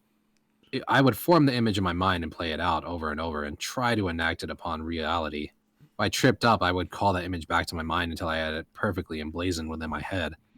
This was the same way I practiced combos in fighting games back in my previous life. Thanks to that, I almost never screwed up a combo during a real match. Hopefully that meant my training methodology would be sound here too. I drew a deep breath. My blood coursed throughout my body, from my toes to the top of my head, collecting my right hand, filling it with power. Then I felt that power pop into being before my palm. Now, bit by bit, so very, very carefully, my thoughts fell in line with the beating of my heart. Hear that, boys? Jesus. Skills at gaming equals good at magic. There we go. Yeah. Yeah. Like The Gathering, like the card game? Interesting. No, regular gaming. Yeah, no. And just basic magic. Not. Yeah. All right. Little baby Rudy. He's playing with water. Water Playing with his ball. ball. Ball of water. Water. Wetness. Wet with panties. Whoops, that kind of just slipped in there. Getting back to it then. I buckled down and set my mind to it. Water. Water. Water, water, water, water. Ha! So, yeah. I cried out in pure reflex as my hand shot out before me, fingers spread. In that instant, the ball of water came into being. Whoa! What? My moment of shock, the ball of water plopped to the floor. Baby. I love the images. Like, there's definitely a lot more images in this book than there are in Slime. I will say that. Yeah. There's definitely more illustrations, and these are kind of awesome in their own little way. They are. Mm-hmm. It's a nice sphere. It is. Yep. Wait! I hadn't shouted an invocation, had I? But then, why? All I'd done was put myself in the same mental space as the last time I tried the spell. Did incantation not matter much when reproducing the flow of magical power? Was using magic without chanting really that easy? That had to be a high-level skill, right? If it's that easy, what's the point of the incantation at all? I mused aloud. Here I was, a complete beginner, and I'd successfully pulled off a spell without any words at all. I'd simply focused the magical energy in my body in the front of my mind, and then willed it to take shape. That's all it was, which implied that the incantation wasn't really necessary after all. Anyone could do what I'd just done. Perhaps the incantation was an activation trigger for the spell, where uttering the words would create the effect without having to focus on the energy coursing through your body. That had to be what it was. Sort of like the difference between manual and automatic transmissions in a car, where you could still take manual control if you really wanted to. Using an incantation allows magical effects to trigger automatically. This had some huge advantages. First, it made for easy teaching. Rather than needing a convoluted explanation about feeling the blood coursing through your veins converging and all that, casting a spell by chanting words was both easier to explain and easier to understand. And then, as one's studies progressed, the idea of the incantation being an indispensable part of the process would naturally take root. The second advantage was that incantations were easy to use. Attack magic, by its very nature, was something that needed to be done in the heat of battle. It was a lot faster to rattle off a chant than it was to close your eyes and stand there humming as you try to concentrate. Also, in the heat of the moment, it was far easier to blurt out something than it was to go through a series of minute gestures. But maybe some people do find the first option easier. I flipped through the book, but there was nothing about casting spells without incantation. That was odd. What I'd just done hadn't been all that difficult. Maybe I had some kind of special talent, but I doubted it was something that others weren't able to tap into at all, I reasoned. A magician typically used incantations from when they were a beginner to when they became a master. After casting thousands or even tens of thousands of spells, the body grew accustomed to the incanting. Even if they did try to cast a spell wordlessly, they wouldn't know how. Therefore, it wasn't something that was ordinarily done, and hence the book said nothing of it. Yeah, that doesn't make sense. No, I think it says that does. Oh, sorry. Yeah, Yeah. that does make sense. After all, I was hardly ordinary myself. That was cool, right? Sort of like having a sneaky trick up my sleeves. Did she just activate the crime catalyst without an oratorio? But that catalyst is usually just supposed to open up the channel. Oh, now I sure was interested. Okay. No getting ahead of myself. I need to calm down and keep my cool. My past self had gotten all caught up in this feeling too, and we know how he turned out. Someone who puffed himself up because he was better with computers than the average person, then got way too cocky and failed hard at life. I needed to keep a level head, restrain myself. The important thing here was to not or think of myself as being better than other people. I was just a beginner, a noob. I was like a novice bowler who had just happened to land a strike on my first toss through dumb luck. Beginner's luck. That's all it was. I needed to buckle down and focus on studying instead of mistaking this for some sort of innate knack. Alright, I had it. I'd first attempt to spell by chanting the incantation, then practice single-mindedly by mimicking how it felt without using the incantation. Okay, let's try this again, I said, holding my right hand out in front of me. My arm felt vaguely heavy and my shoulder like I had something big weighing it down. This was exhaustion. Had I been concentrating too hard? No, that couldn't be right. I was the self-styled, low-end MMO master who could go without sleep for 6 days when grinding. No way had this paltry mental exertion drained me that much.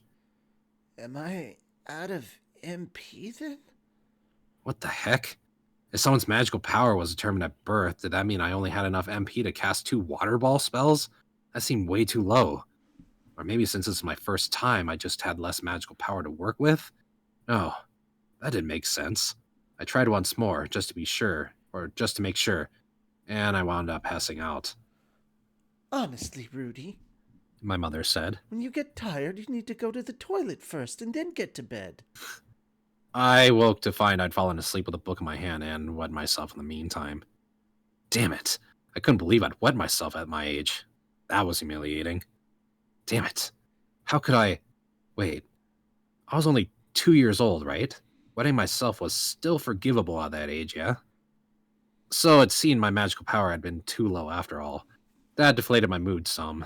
Still, even if all I could muster was 2 water balls, what mattered was how I used them, I suppose. Maybe I should concentrate on conjuring them more quickly? Ugh. The next day I still felt fine after conjuring my 4th water ball. It was after the 5th that I started to feel tired.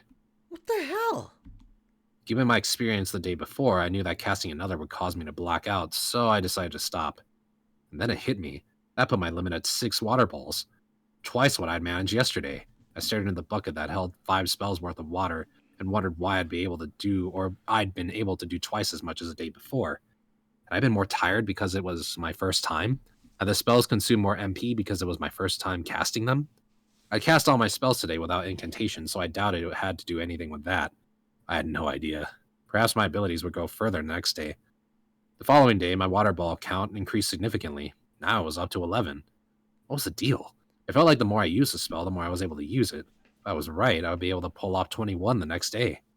The day after that, just to be on the safe side, I only cast 5 before calling it a day.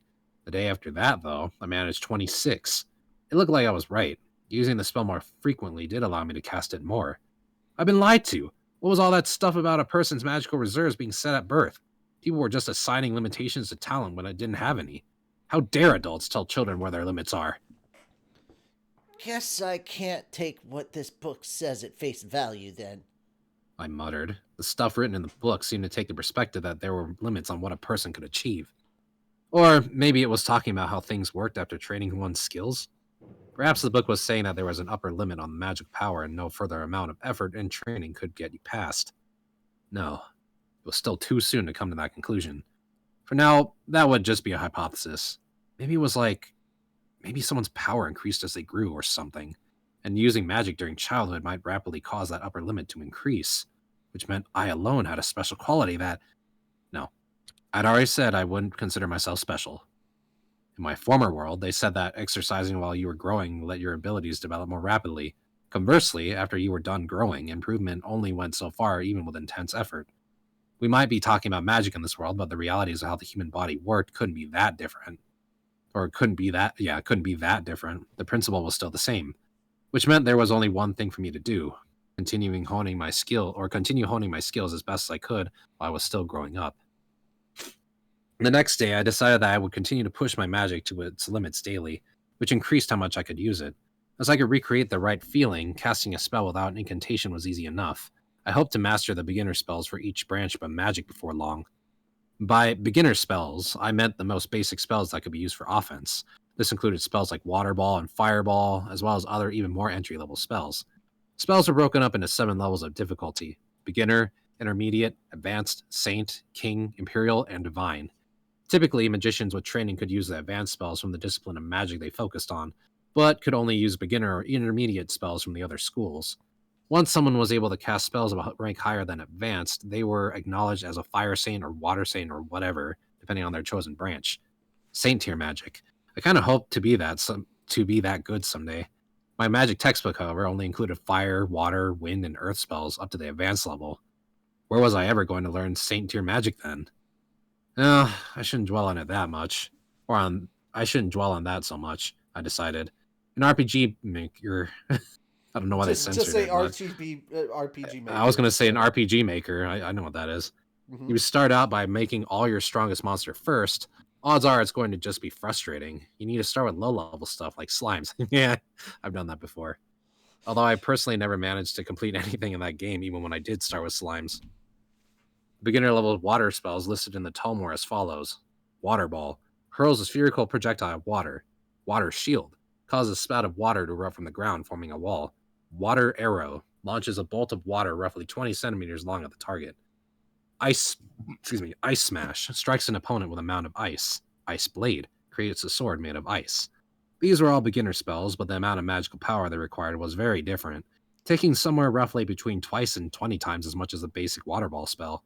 For my fundamentals, I stuck to water magic, but I tried fire magic and I accidentally burned the house down. Speaking of fire magic, the amount of magical energy you put into a spell affected the temperature of the results, so it stood to reason that advanced ice spells worked the same way. But despite the fact that the book claimed both Water Ball and Water Arrow were supposed to fly through the air, I wasn't able to get them to do that for some reason. I wasn't sure why. Was I getting some part of the spell wrong? I couldn't really tell. The textbook of magic did say something about the size and speed of spells. Maybe after conjuring my projectile, I needed to imbue it with additional magical energy in order to control its movement. I decided to give it a try. Huh? I murmured as my sphere of water grew larger. Whoa! And then, sploosh! Oh. I dropped it on the floor again. After that, I experimented with making the water ball bigger and smaller. I tried creating 2 water balls at once, then attempted to change their sizes separately. I discovered a few things, but still didn't manage to make any of my spells fly. Fire and wind spells remained floating in the air since they weren't subject to gravity, but they fizzled out and disappeared after a while. I tried using the wind to move the hovering orbs of flame, but I got the impression something wasn't right about that. Or right with that. 2 months later, thanks to a mistake in my studies, I managed to get a water ball to fly. As a result, it finally became clear why incantations were a key part of the process. All incantations followed a similar process: spell genesis, size determination, speed determination, and then activation. The caster was the one who regulated those 2 intermediary steps before completing the spell. First, the caster called forth the shape of the spell they wished to use. Next, there was a window of time where they could add additional magic power to impact its size. Third, after the size had been determined, there was another window for the caster to adjust the spell's velocity. Finally, the caster released the finished spell from their hand. That was how it worked, or at least how I understood it. The trick was to add magical power in 2 discrete stages after the initial casting. There was an order to it. Unless you did something to adjust the spell's size, you couldn't move on to adjusting its speed. It made sense that if you tried to change the spell's speed first, you'd only make it bigger and nothing more. In that vein, when using a spell without incanting, the caster had to hold that entire process in their head. That sounded like an inconvenience, but it did shorten the time it took to imbue the spell with power to affect its shape and speed. This allowed for a spell to be cast a few seconds quicker. I was also able to tweak this process of creating the initial spell. For instance, this wasn't listed in the book, but it was possible to freeze a water ball and turn it into an ice ball. That sort of thing. If I kept up my studies, may I be able to pull off the Kaiser Phoenix, or something like that. Lots of things could work. It all just depended on what ideas came to mind. This was starting to get fun. Still, fundamentals were important. I needed to build up my magical potential before I started experimenting. I had 2 items on my training regimen now: increasing my magical reserves and making silent spellcasting second nature. Setting goals were too grand up front, would only lead to disappointment. The trick was to start small. Okay, then. It was time to buckle down and do it. Every day from that point on, I practiced my beginner tier spells until I was on the verge of passing out from exhaustion. Hey, we made it to chapter 4. All Yeah. right, so we got the magical training little Magical. in the anime, it was definitely more of a kind of quick montage. So Yeah, we definitely That's got what to, much I remember. Yeah. Should have just played that song the whole time he was reading. At least for that segment, anyway. Yeah. So, for those of you who watched the anime, what do you think of the difference between this chapter and this portion of the first episode? Because we still haven't gotten to the end of the first episode yet. Definitely this shows Oh, yeah. how Rudy actually applied himself for a change. Mm-hmm. yeah. Mm-hmm. It seemed like he picked it up really, really started fast to, in like, the anime. keep himself humble. Yeah, Yeah, I like that's that gonna too. be that's also gonna be a thing. It'll get a little Mhm. annoying at times, but it's gonna be a thing that follows Rudy his whole life. He That's definitely fair. carries that trauma of high school of like Also, I think it's funny how it's like the opposite of Slime, where Mhm. he's like, this must be an amazing. No, I can't. Whereas in Slime, it's, this has to be mundane. And everyone's like, you did what? Yeah. It's very much kind of the opposite. I love it. It's like, oh, this isn't a big deal. You made a TV? It's like, oh, well, I mean, it's actually more You like made a a big... You named a Walkway? primal demon? For how many miles? To be fair, in the actual You have manga, a train? when you're reading the light novel, you think of it like a TV, but when you actually see it in the manga, and hopefully when they get there in the anime, it's actually like a giant theater screen. And I'm like, That's hilarious. that's great. And then he takes that technology and applies it to basically having real-time satellite footage. Mm, You know, fucking Rimuru, man. fucking Rimuru. He just accidentals his way Although- into everything. He does, though. Yeah, I think it's funnier to think of, what's her name? Oh, fuck. What's her name? Oh, Millum. no. The chick with the sword. Hinata? Ah, no. Oh, from and- this series. Hinata, yeah. Oh, Hinata. Oh, okay. Yeah. I think it's funnier to think of it as Hinata being like, you made rice? that's true. I do love Like, that. what the She's like, the fuck? How do you have sushi? Like, I did. Yeah. Yeah, it's very good. We will have a rice moment later in this series. It will, Rice. yeah, it's. I think it's in book Ah, 5 or rice. something. But Rudy will finally discover rice, and it will make him so happy. Yeah. Mm-hmm. Yeah. All right. Anyhow, yeah, let's keep going. We are. Chapter 4. Mm-hmm. We're cruising through, so. Oh, we are. Chapter 4, Master. All right. So finally, I- we're getting to a point where Moon can actually have dialogue. Yeah. I turned 3 years old. And recently, oh, sorry. Yay! Wait, no, are you sure about that? Because you said I'm Sylphie. Oh no, we're getting there. Wait, but so Sylphie doesn't. Yeah, Sylphie doesn't show up till later, Yeah, right? this is Roxy. this Yeah, is Roxy shows up. Sorry, So I have to. Okay. this is all you right. as Roxy. Oh no. All Okay. right, yeah. That'll be interesting. All right. At least I saw the episode, so I kind of get how she is a little bit. So I'll try. Sorry, I turned 3 in years my old. Head, I got those confused. Sorry. Yeah, that's okay. Hmm. All right. I mean, they do end in E, but anyway. I turned 3 years old. I'd recently finally learned my parents' names. My father was Paul Greyrat. My mother was Zenith Greyrat. And my name was Rudius Greyrat, the firstborn son of the Greyrat family. My parents didn't refer to each other by their first names, and they called me Rudy for short, so it took some time to learn what all our actual formal names were. My Rudy really does love that book, doesn't he? Zenith said with a smile as I puttered about with a textbook of magic in my hand as I usually did. My parents didn't seem bothered by the way I always lugged the book around. Even when I was eating, I'd keep it tucked under my arm. I did, however, make a point never to read it in front of them. Not because I wanted to keep my talents secret, but simply because I wasn't sure what this world's view on magic were, or our world's views on magic were. Back in my old world, for instance, witch hunts had been a thing, you know, where they'd burn suspected magicians alive for heresy. Of course, considering that my magic textbook was something of a practical guide, magic probably wasn't considered heresy in this world. But that didn't mean people might not still take a dim view of it. Maybe magic was something you only did when you were grown. If nothing else, magicians risked blacking out if they used it too much. People might think it could stunt a child's growth. With all that in mind, I decided to keep my magical aptitude a secret from my family. As it was, I'd had to practice casting spells out the window. so there was a chance I'd be found out anyway. I didn't have much choice in that, though, not if I wanted to test how quickly I could launch my spells. Our maid, whose name was Lilia apparently, would occasionally give me stern looks. My parents remained as blasé as ever, so I was pretty sure I was safe. If people tried to stop me, I wouldn't fight it, but I didn't want to squander my childhood while I still had it. I needed to flex my talents now before they set up and became too rigid. Now was the time for me to make the most of things. Then, one afternoon, my secret magic training came to an end. My magical reserves had grown a decent amount, so I went through the incantation for an intermediate tier spell rather casually. The water cannon, size 1, speed 0. I figured that, as usual, the water would pool in my bucket. Maybe it would flow over, but surely not by too much. So I cast a spell and launched forth an impressive amount of water that blasted a massive hole in the wall. I stood there, dumbstruck, watching as water dripped from the wooden edges of that hole. I was too flummoxed to think of what to do. Given the size of the hole, people would know it had been made by magical means. This There was is nothing I Rudius could do Grey to- Rat. Welcome to Jackass. Yes. Yeah. I remember this part of the anime. Hell yeah. There was nothing I could do to change that now. I'd always been quick to give up. Paul was the first to rush into the room. What happened? He cried out. Whoa! His jaw dropped to the hole in the wall. What the hell? Wait, Rudy, are you okay? Paul was a good guy. It was obvious that I was the one who caused this, but all he cared about was that I was all right.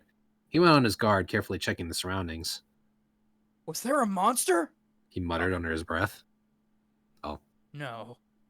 Was there a monster? No. Not around these parts. Oh, goodness. Said Zenith as she came into the room. She was always a lot calmer than my dad. She looked first at the shattered wall, then at the pool of water on the floor. Huh? Her gaze shot to my magic textbook and fixed on the page it was open to. My mother looked back and forth between me and the book, then crouched in front of me. She looked me in the eye, her mouth curled into a warm smile. The smile didn't reach her eyes, though. It was pretty scary. I wanted to look away, but I tried as hard as I could to keep my gaze locked to Zenith's. If I learned anything from my time as a jobless freeloader, it was that getting petulant and defiant when you had done something bad only made the situation worse.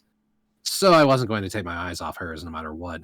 Right now, I needed to show sincerity, and the simplest way to do that was to make eye contact. At least you would look sincere regardless how you felt. Rudy, did you speak some of the words from that book out loud? Zenith asked. I'm sorry. I replied with a tiny nod. A straightforward apology was best when you'd done something wrong. I was the only one who could have done this, so lying about it would only damage my parents' trust in me. Back in my old life, I told casual lie after casual lie until no one trusted me. I wasn't going to make that mistake again. Sorry? Paul asked. That was an intermediate tier spell. Intermediate. Intermediate tier spell? Oh, honey, did you hear that? Zenith interrupted, practically squeaking. Oh, I just knew our boy was a genius. She balled her hands into tiny fists and hopped around in ecstasy. Well, she was sure in a good mood. I guess that meant the apology was accepted. Zenith was clearly thrilled by this development, but Paul still appeared at a loss. Paul. Oh, wait. Oh, I'm sorry. Eh. Wait, hold on. He said, looking at me. We haven't even taught you how to read yet. Or... We'll have to hire a tutor for him right away. Oh, he's going to grow up to be an amazing magician. I just know it. Zenith's reaction to... Sportsman. Well, We're getting there. Calm down. sucks to suck. Anyway. Zenith's reaction... Dad! Fuck you, Dad! It's just his Do what I old self want, it's comes not out just a immediately. Mage, I want to be a wizard! Zenith's reaction to my ability to use magic was one of barely contained glee. Evidently, my fears that children shouldn't use magic were unfounded. Meanwhile, Lilia had casually and wordlessly begun to clean up. Either she already knew I could use magic, or she had her suspicions. Since this ability didn't appear to be so bad, it seemed she hadn't cared that much. Or maybe she just wanted to see my parents happy. I don't get paid enough for this shit. I'm not going to say anything. I'm just going to clean quietly. Yeah. I don't think that's what actually was said, but yeah, sure. Yeah. Oh, man. All right, where are we at? It'd probably be Oh, something honey, more let's like... had to. No wonder Okay. this Damn baby wall, was what do you think's weird. gonna Fix that. All right. Yeah. Honey, let's head into Roa tomorrow and post a job for a tutor. Zenith said. We need to make sure Rudy can hone his talents. Zenith was over the moon, rambling on and on about her son was a genius for suddenly demonstrating a knack for magic. I couldn't tell whether she was just being a proud mother or if being able to use an intermediate level spell was considered that impressive. It had to be the former, right? She hadn't seen me practicing any of my magic, so her saying that she just knew I was a genius meant she'd already decided that for herself, without any basis. No, that wasn't exactly true. She clearly had some kind of intuition. I did talk to myself a lot. Even when I was reading, I'd mutter words or phrases that I liked out loud. Ever since I came into this world, I'd been sub-vocalizing things while reading.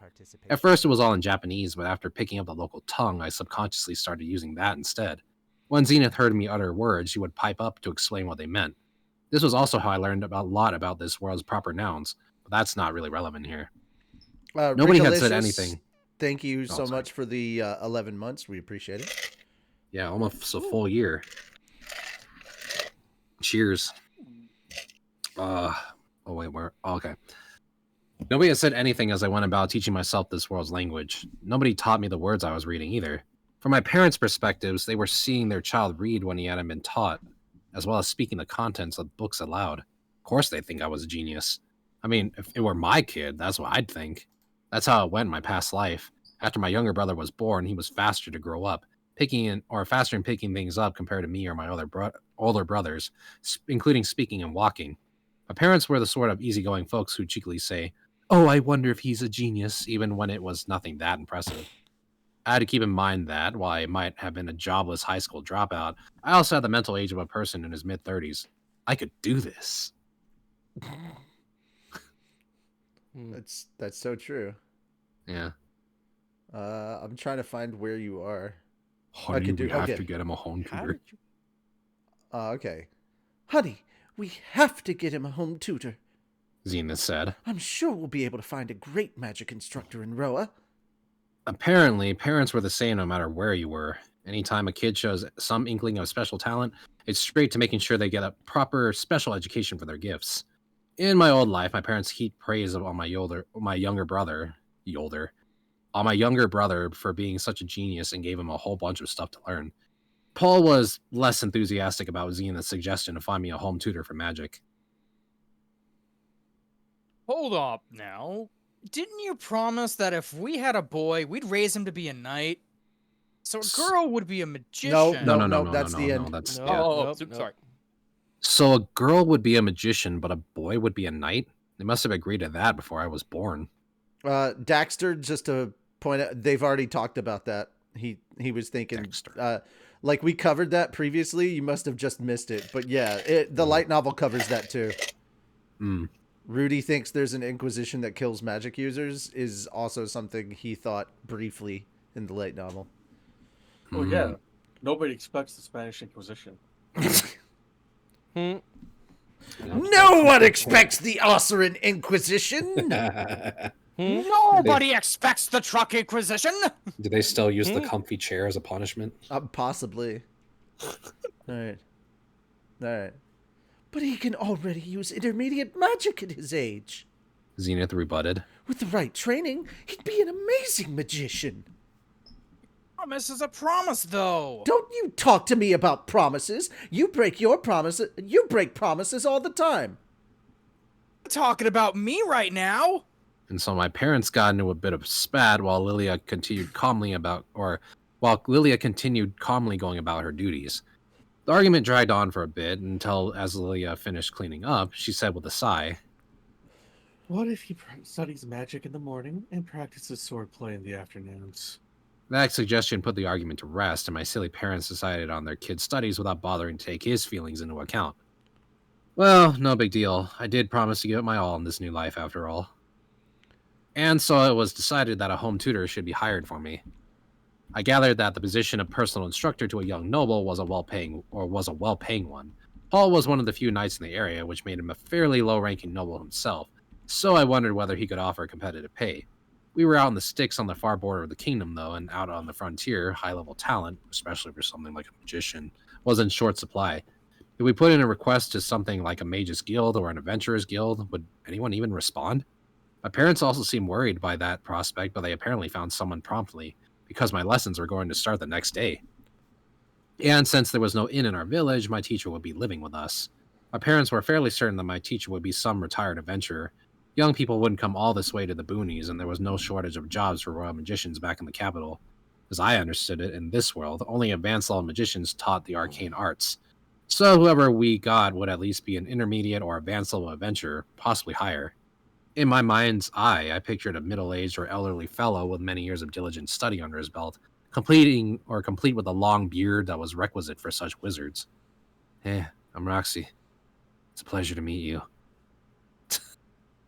I don't know. That's your I'm Roxy Roxy. voice? It's a That's... pleasure. I'm trying. to Hold on, meet hold on. you. I'm trying to. He I'm trying really to think. doesn't care. I'm trying to think. She's not a goth. She's more like, I'm Roxy. It's a pleasure to meet you. There you go. There we go. My expectations were quite off the mark. The person who showed up was a young girl, maybe of junior high age. She was clad in brown wizardly robes, her blue hair styled into braids, her posture prim and proper, her white skin looked untouched by the sun, and her eyes were somewhat sleepy. Her expression didn't exactly radiate sociability, and despite her lack of glasses, she looked like the sort of girl who liked to hole up in a library with her nose in a book. In one hand, she carried a bag, and in the other, she held a staff befitting a magician. Family came to greet her, my mother carrying me in her arms. It's Megumi. It's not What Megumi. Megumi? Ellipses. Yeah. My parents looked her over, at a total loss for words. No wonder, really. This couldn't have been what they were expecting at all. When hiring someone to be a home tutor, you figured you'd get someone a bit further on in years. Instead, here was this little thing. With all video games I'd played, the idea of a magician lolly wasn't terribly unusual to me. Underage, scornful eyes, socially awkward. That right there was a trifecta. She was perfect. I wanted her to be my bride. Oh, are you the home tutor? Xena finally asked. Aren't you a little, Paul managed. My parents were fumbling with their words, so I decided to be direct and finish my father's sentence. You're little. Hey, you're sure one to talk, Roxy snapped back. She sure seemed to be touchy about the subject, and I wasn't even talking about her breasts. Roxy let out a sigh. So, where's this student of mine? She asked, looking around. Oh, that would be our boy right here. Zenith replied, bouncing me slightly in her arms. I gave Roxy a cheeky wink. Her eyes went wide, and she sighed once more. This happens sometimes, she muttered under her breath. Kids show signs of growing up a little fast. The damn parents get it into her head, or into their heads, that he's got a special talent. Hey, I heard that, Roxy. I mean, I totally agreed with her, but still. You say something? Paul asked.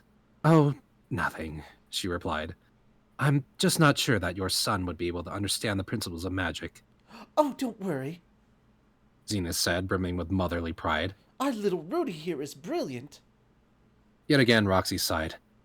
All right, then. I suppose I'll just have to do what I can. She sounded like she'd already decided it was futile. And so that was the first day of taking classes with Roxy in the morning and practicing swordplay with Paul in the afternoon. Okay, so this magic textbook here, actually, before we get to that, how about we see how much magic you can use, Rudy? Roxy had taken me into the yard for our first lesson. I gathered that magic was something typically practiced outside. Heck, already learned firsthand what could happen when you let loose the magic inside the house. People don't want to go around blowing holes in walls or anything. First, I'll demonstrate. Let the vast and blessed waters converge where thou wilt, and issue forth a single pure stream thereof. Water ball! As Roxy chanted her incantation, an orb of water about the size of a basketball formed in her palm. Then she hurled it at high speed at one of the trees in our yard. Yeet. The water ball snapped the tree in half as if it were a mere twig and drenched the fence behind it. That must have been a size 3 speed 4 if I had to guess. Well, Roxy asked, what do you think? My mom has always loved that tree and spends a lot of time caring for it. So I think she's gonna be pretty angry. Huh? Really? Without a doubt. One time, when Paul was swinging his sword around, he'd accidentally lopped off one of the tree's branches. But Zenith hadn't been terribly mad about it. Oh, that's not good, Roxy stammered, rushing over to the tree in a panic. I have to do something about this. With a grunt, she hefted the fallen trunk back into place, then red in the face and straining with exertion, she began to chant. Let this divine power be a satisfying nourishment, giving one who has lost their strength the strength to rise again. Healing! Slowly and surely, the trunk of the tree worked its way back into its original position. Okay, credit where credit is due. That was pretty amazing. Phew, Roxy breathed. You can use healing magic too, miss? Oh, yes. Anything up through intermediate tier spells. Oh, wow, that's amazing. Oh, not at all. With the proper training, anyone could do this. Roxy's tone was somewhat curt, but the corners of her mouth softened and her nose wiggled proudly. Yeah, she was happy, all right. All it took was laying on some praise. Man, she was easy to please. All right, Rudy, you give it a try. Okay. I held out my hand and... Crap. It had been nearly a year since I'd performed water ball using the incantation, and I couldn't remember how it went. Roxy had just said it, though. Let's see. How does it begin again? Let the vast and blessed waters converge where thou wilt, and issue forth a single pure stream thereof. Roxy said matter-of-factly. She apparently figured this was well within my capabilities. She said it so matter-of-factly, though, and I couldn't remember it after hearing it just once. Let the vast and blessed waters... I began, before failing to recall the rest, so I cut the incantation short. I conjured a ball of water just a little smaller and just a little slower than Roxy had. After all, if I outdid her, she might get all pouty. I like to be nice to younger girls. The basketball-sized water ball struck its mark with a splash, the tree creaking and cracking as it fell over. Roxy fixed her gaze on the sight, her expression stiffening. You cut your incantation off, didn't you? She asked. Yeah. Uh-oh, was I in trouble? That's right. The magic textbook didn't say anything about casting spells and incantations. I'd done it as if it wasn't a big deal, but maybe this was a cultural taboo? Or maybe she was angry that I pulled off something that should have required a lot more training? Hopefully she just admonished me for being sloppy with my chanting or something. Do you usually cut your incantation short like that? She asked. I wasn't sure how to answer that, and after some wavering, I decided to be honest. I usually, don't use them at all. After all, I was going to be studying under her, so she'd figure it out eventually. Not at all! Roxy's eyes were wide with shock and disbelief as she looked down on me. She quickly regained her composure, however. Yes. Now I get it. That makes sense. Are you feeling tired right now, then? A little, but I'm all right. I see.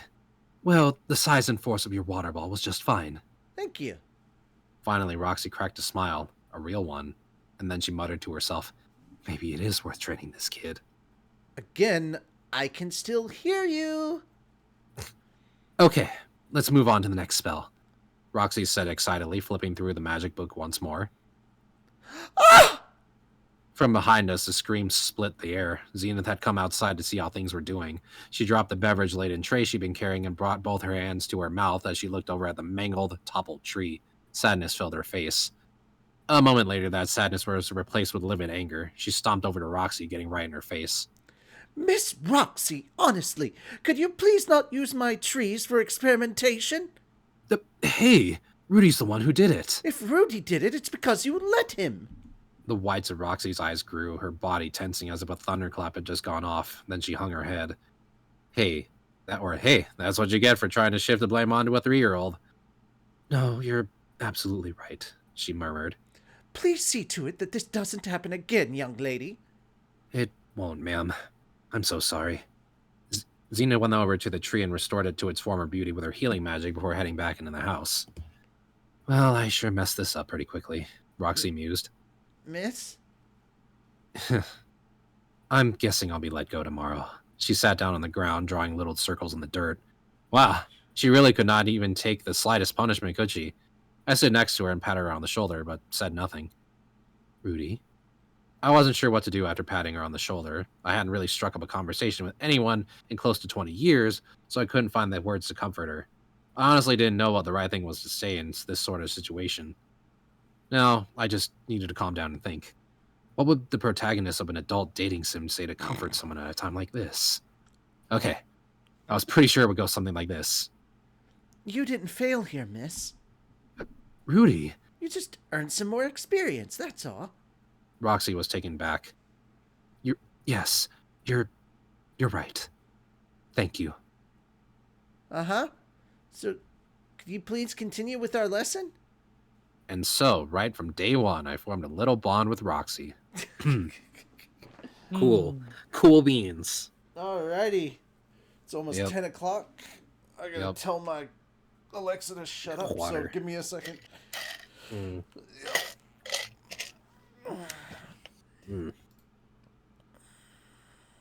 Mm. Okay. Let me know when I should start. Go ahead. Take a sip. I'm just gonna be muted for a minute. Mm-hmm.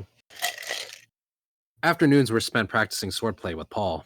We didn't have wooden practice swords suitable for a toddler at my stature, so our focus was on physical training.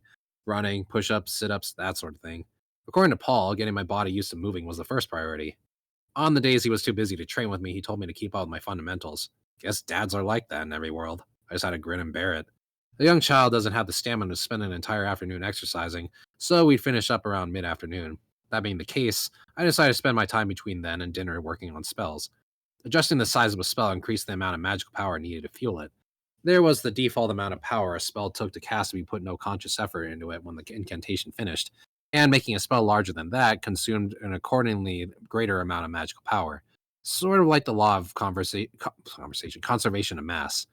Curiously, however, making a spell smaller also consumed more magical power. I wasn't quite sure of the principle at work there, but creating a ball of water the size of a fist took less magical energy than creating one the size of a raindrop. It was weird. I asked Roxy about that, but she just said, "Yeah, that's how it goes." Apparently, that hadn't been explained yet. I didn't know the mechanisms by which magic worked, but through practice, getting a handle on the methods wasn't so bad. My magical reserves had grown to the point where I wouldn't burn through them unless I cast large spells. If my goal had been simply to use up my magical powers, then I could have just kept unleashing the strongest spells I had until I was drained. After a while, though, I wanted to move on to actual applications of magic, so I decided to focus on practicing more precise spellcrafting. I wanted to make my effects smaller, narrower in scope, more complex.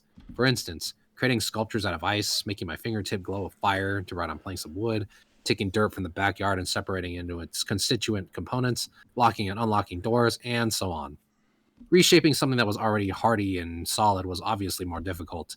Working to reshape something as hard as metal, for instance, costs more magical power. Working your magic on something smaller, on something more intricate, or attempting to work with both speed and precision at once expended vastly more power as well. The concentration and effort it took felt like trying to throw a fastball and thread the eye of a needle at the same time. I also experimented with using spells from different magical branches at the same time. This took more than 3 times the magical expenditure than using 2 spells of the same branch did.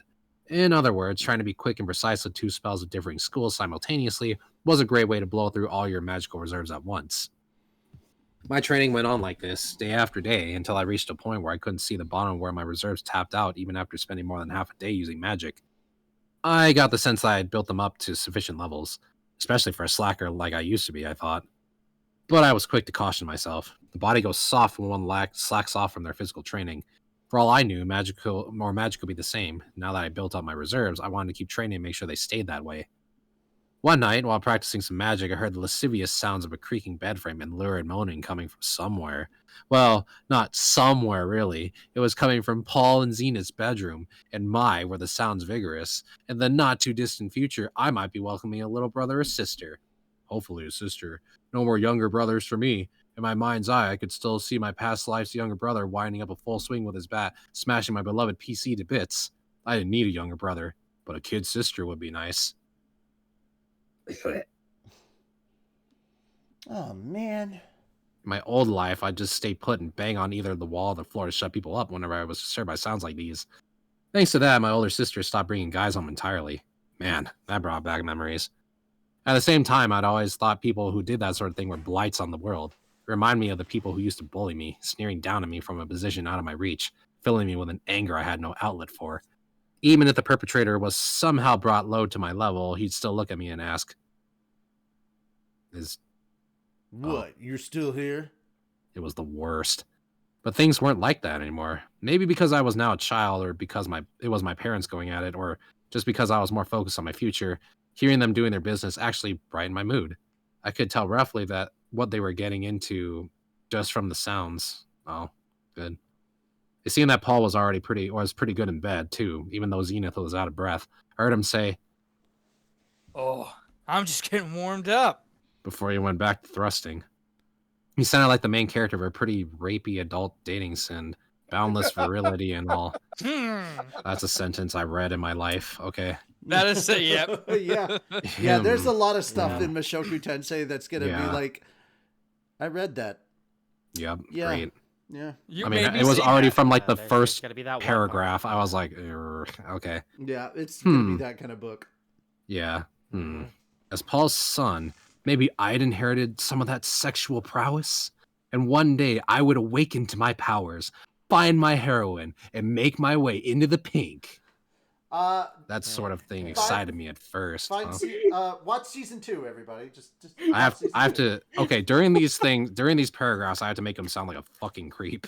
Oh yeah, you do. He's totally a Yeah. creep. Oh no, he That is. sort of thing excited me at first, huh? He's 100% a creep, and we'll discuss this afterwards. Yeah, okay. That sort of thing excited me at first, but it recently grown stale, and I'd casually make my way down the hall to the toilet with the sounds of creaking resonating through the walls.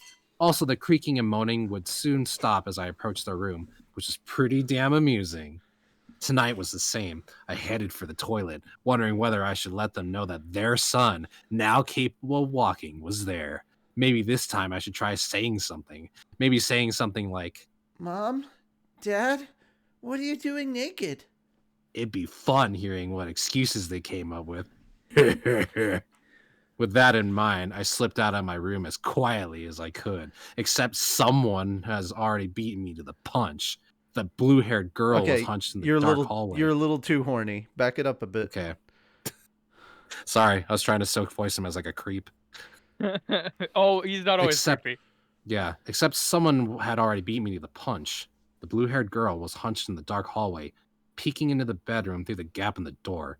Her cheeks were flushed bright red, and her breathing had sunk to a low, rough panting, her gaze locked on the inside of the room. One of her hands was inside her robes, moving about rather suggestively. I quietly crept back to my own room. Roxy was in the grip of adolescence after all, and I had the decency to pretend that I hadn't seen anything. Or, well, something like that. I definitely liked what I had seen anyway. Fucking. He does not make himself. For- If you're disgusted by Rudy, that's gonna stick. That's I gonna know. stick around. Mhm. Like he does That's not. the point. You're supposed to be. That's how I was when I Yeah. was watching the episode. I was like, oh, This is God. gonna be good. This is gonna be Oh, a good God. one. Yeah. Mhm.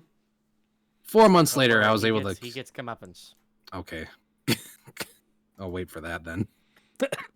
4 months later, I was able to cast intermediate. Oh, okay. 4 months later, I was able to cast intermediate tier spells.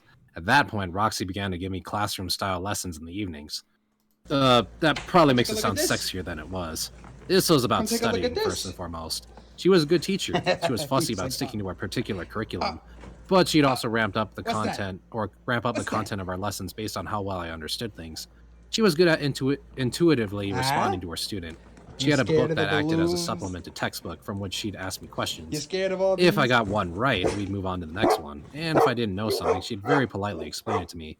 It might not sound like much, but I could feel my world opening up. In my old life, our family hired a personal tutor when my older brother was taking his entrance exams. One time, on a whim, I listened in on one of their classes, but it didn't seem like it was anything different from what I was taught at school. By comparison, Roxy's lessons were much easier to understand and a lot more fun. Her teaching style resonated with me and got quick results. Of course, it didn't hurt that my teacher was a junior high-age girl at the budding age of sexual maturity. That was kind of an awesome situation. In my old life, I could have gotten off to that mental image in 3 pumps. Butthole. God. Anyway. Oh, Ugh. Yep. Need to take Yeah. a shower after this. Oh, I'm glad I yeah. have a puke bucket nearby. Yeah. Miss Roxy, how come there are only spells for things to be used in combat? I asked abruptly. Oh, well, that's not really the case, actually, Roxy replied. Let's see. What's the best way to explain it? Okay. First off, it's said that magic was originally created by the High Elves. Whoa, elves? Aha! So they do exist. I could picture them, with their blonde hair and greenish garb, bows strapped across their backs, tentacles keeping them all bound up. Okay, gotta calm down there. Based on the ideographic characters used to write the word elf, it seemed they had long ears. Miss Roxy, what are elves? I asked. Allow me to explain. Elves are a race of people who currently live in the northern part of the Millis continent. According to Roxy, long before even the Great Human-Demon War, when the world was engulfed in the unceasing spiral of battle and chaos, the High Elves, in order to fight their enemies, entreated with the spirits of the forest to control the wind and the earth, and thus the first magic spells were born. Wow. So there's an entire history to this and everything? I asked. Of course there is, Roxy huffed, rebuking me with a nod. Modern magic takes its forms from humans mimicking the spells the elves used in battle and reworking them. Humans are good at that sort of thing, after all. We are? Why, yes. It's nearly always humans who push for innovation. There are only combat spells because people have mostly only used magic in battle.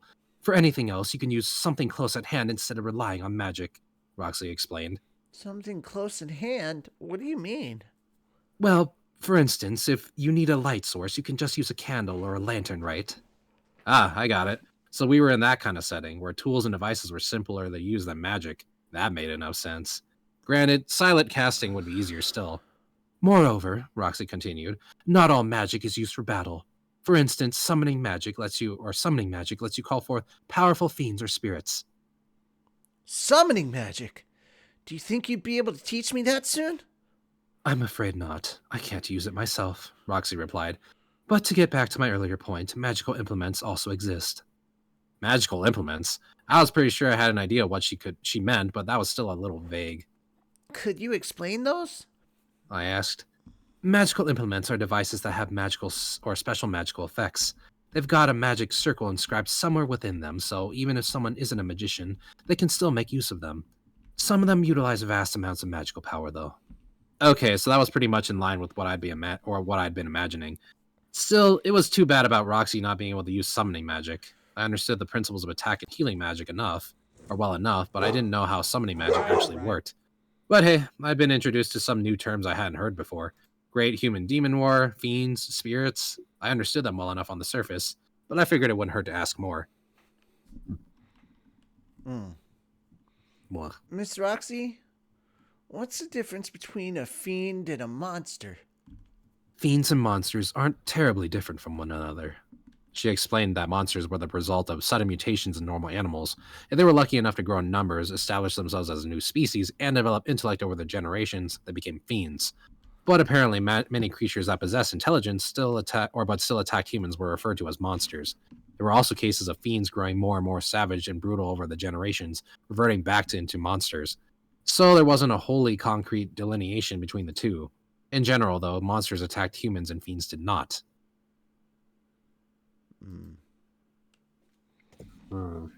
So then, demons are just more evolved versions of fiends? I asked. No, demons are completely different. The name demon comes from a time long ago when the races of men and demons battled one another. Is that the human-demon war you mentioned earlier? That's right, Roxy said. The first conflict happened around 7,000 years ago. Wow, that's so long ago, it's almost dizzying to think about. This world evidently had quite a long history. Oh, it's not all that long ago. Humans and demons were still at war with one another as recently as 400 years ago. It started 7,000 years ago, and the two sides have been in conflict off and on ever since. 400 years sounded pretty long ago as is, but 700 or 7,000 years of ongoing fighting? Humans and demons must really not get along. Ah, okay, I get it. I said. So then, what are demons? Well, it's a little hard to actually define, Roxy said. The simplest way to put it, according to her, was that demons included whoever fought on the demon's side in the most recent conflict. But this too had its exceptions. I'm a demon myself, actually, she said. Oh, you are? I had a demon for a home tutor, which I suppose meant that there wasn't any conflict going on right now. Giving peace a chance really was the way to go, huh? That's right, Roxy said. More formally put, I'm one of the meagered, from the Begoya, sorry. More formally put, I'm one of the meagered, from the Begoya region of the demon continent. You must have noticed your parents' surprise when they first saw me, right, Rudy? I figured that was because you're little. I'm not little, Roxy huffed.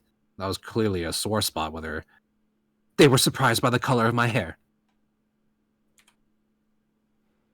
Your hair? I thought it was very pretty shaded blue, personally. They say that for the demonic races, the closer our hair is to green, the more savage we tend to be. Depending on the lighting, my hair can look pretty green, too. Green, huh? Was that this world's danger color, then? Roxy's hair was a striking sky blue color. Then she twirled a finger in her bangs as she explained herself. Her mannerisms were adorable. Back in Japan, blue hair was the sort of thing I'd associate with punks or older women. When I saw people like that, I always thought it was unusual. But there was nothing unusual or off-putting about Roxy's blue locks. If anything, I thought her slightly sleepy-looking eyes helped complete the picture. She looked like she could be the first character whose route I'd try to complete in an adult dating sim. Well, I think your hair is pretty. I said. Oh, thank you very much, but that's the sort of thing you should say to a girl you like after you've grown up. I didn't miss my opening. I like you, miss. I couldn't help it. Hitting on cute girls is what I do. I see. Well, in another 10 or 15 years, if your feelings haven't changed, please feel free to tell me that again. She'd pretty cleanly rebuffed me, but I still caught the happy look that crossed her face. I wasn't sure how much the nice guy skills I'd honed by playing hentai games would help me in this world, but the answer clearly wasn't nowhere. Jokes and lines that were old and played out back in Japan might well be unique and passionate ways to win over someone's heart they hear. Okay, yeah, I'm not sure what I was trying to get at either. The point is that Roxy was cute and naughty, and I wanted to push her buttons. The considerable age gap between us was definitely an issue, though. Maybe something to think about for the future. To get back at the subject at hand, Roxy said, the idea that more brightly colored hair signifies danger is nothing but a superstition. Oh, it is? Now I felt silly for having taken the whole danger color thing seriously. Yes. During the war 400 years ago, the Supered, a green-haired... Spurred? Yeah, the spared. Okay. It's Okay, the Spared. yeah. Spared? Yeah. A green-haired demonic race, huh? Is it like a German thing or something? I don't know. No, it's just how they pronounce it in the anime, and I'm like, it's easier to the say. spared. So spared. The Spared, okay. Spared, a green-haired demonic race from the Babanos region, went on a brutal rampage. That's where the association comes from. The color of someone's hair doesn't actually have anything to do with that. A brutal rampage, you said. Indeed. After only a decade and change of war, they became feared by friend and foe alike, becoming as violent as they were despised. They were so dangerous that, after the war, persecution drove them almost completely from the demon continent. Their own allies pushed them away after the war. Wow. People really hate them that much? I asked. They do. What did they do that was so bad? Well, I can only tell you what I've heard. Things like attacking allied demon settlements and slaughtering the women and children, or wiping out all their foes on the battlefield and then turning to do the same to their allies. When I was a kid, I'd hear stories like that all the time. Don't stay up too late or the Spared will come and eat you. That sort of thing. It almost sounded like she was talking about the put-away man, the boogeyman from that old anime. Oh. Roxy continued. The Meagred and Spared, our peoples, are closely related, and I've heard we used to get treated much the same as they were. She paused to make sure she had my attention. I imagine your parents will probably tell you something like this soon enough. But if you ever see someone with emerald green hair and what looks like a red jewel set in their forehead, make sure you don't go anywhere near them. And if interacting with one is unavoidable, whatever you do, make sure you don't make them mad. Emerald green hair and a red jewel in her forehead? She must have been describing the Spared to me. Sorry, hold on. It's okay. I'm trying to I was curious. I was like, what the fuck is the put away man? Yeah, I was so like, it's huh? It's like a boogeyman. Bono Bono is apparently the name of the anime. It is a young manga series written and illustrated. Blah blah blah blah blah blah. Bono Bono. I'm curious. What the hell is the put away man? Is this like the Japanese Babadook? Okay. Shimachou Ojisan, or the put away man, a tall animal that seems to exist only in Bonobono's imagination as a boogeyman. If Bonobono does something wrong, the put away man will hypothetically come and lock him away in a cave. Oh, okay. Gotcha. Cool beans. Yeah, good to know. Okay. Basically Japanese Krampus or Japanese boogeyman. Krampus. Krampus. So are we at the what'll happen What'll if I happen make... if I may? Okay. Yeah, yeah. What'll happen if I make them mad? You might get your entire family killed. You said emerald green with a red jewel in their forehead, right? That's right. The thing in their forehead is their third eye, which allows them to see the flow of magic. Are all spurred women? I asked. No. There are men too, like you'd expect. If they do something with the jewel on their head, does it burn blue or anything like that?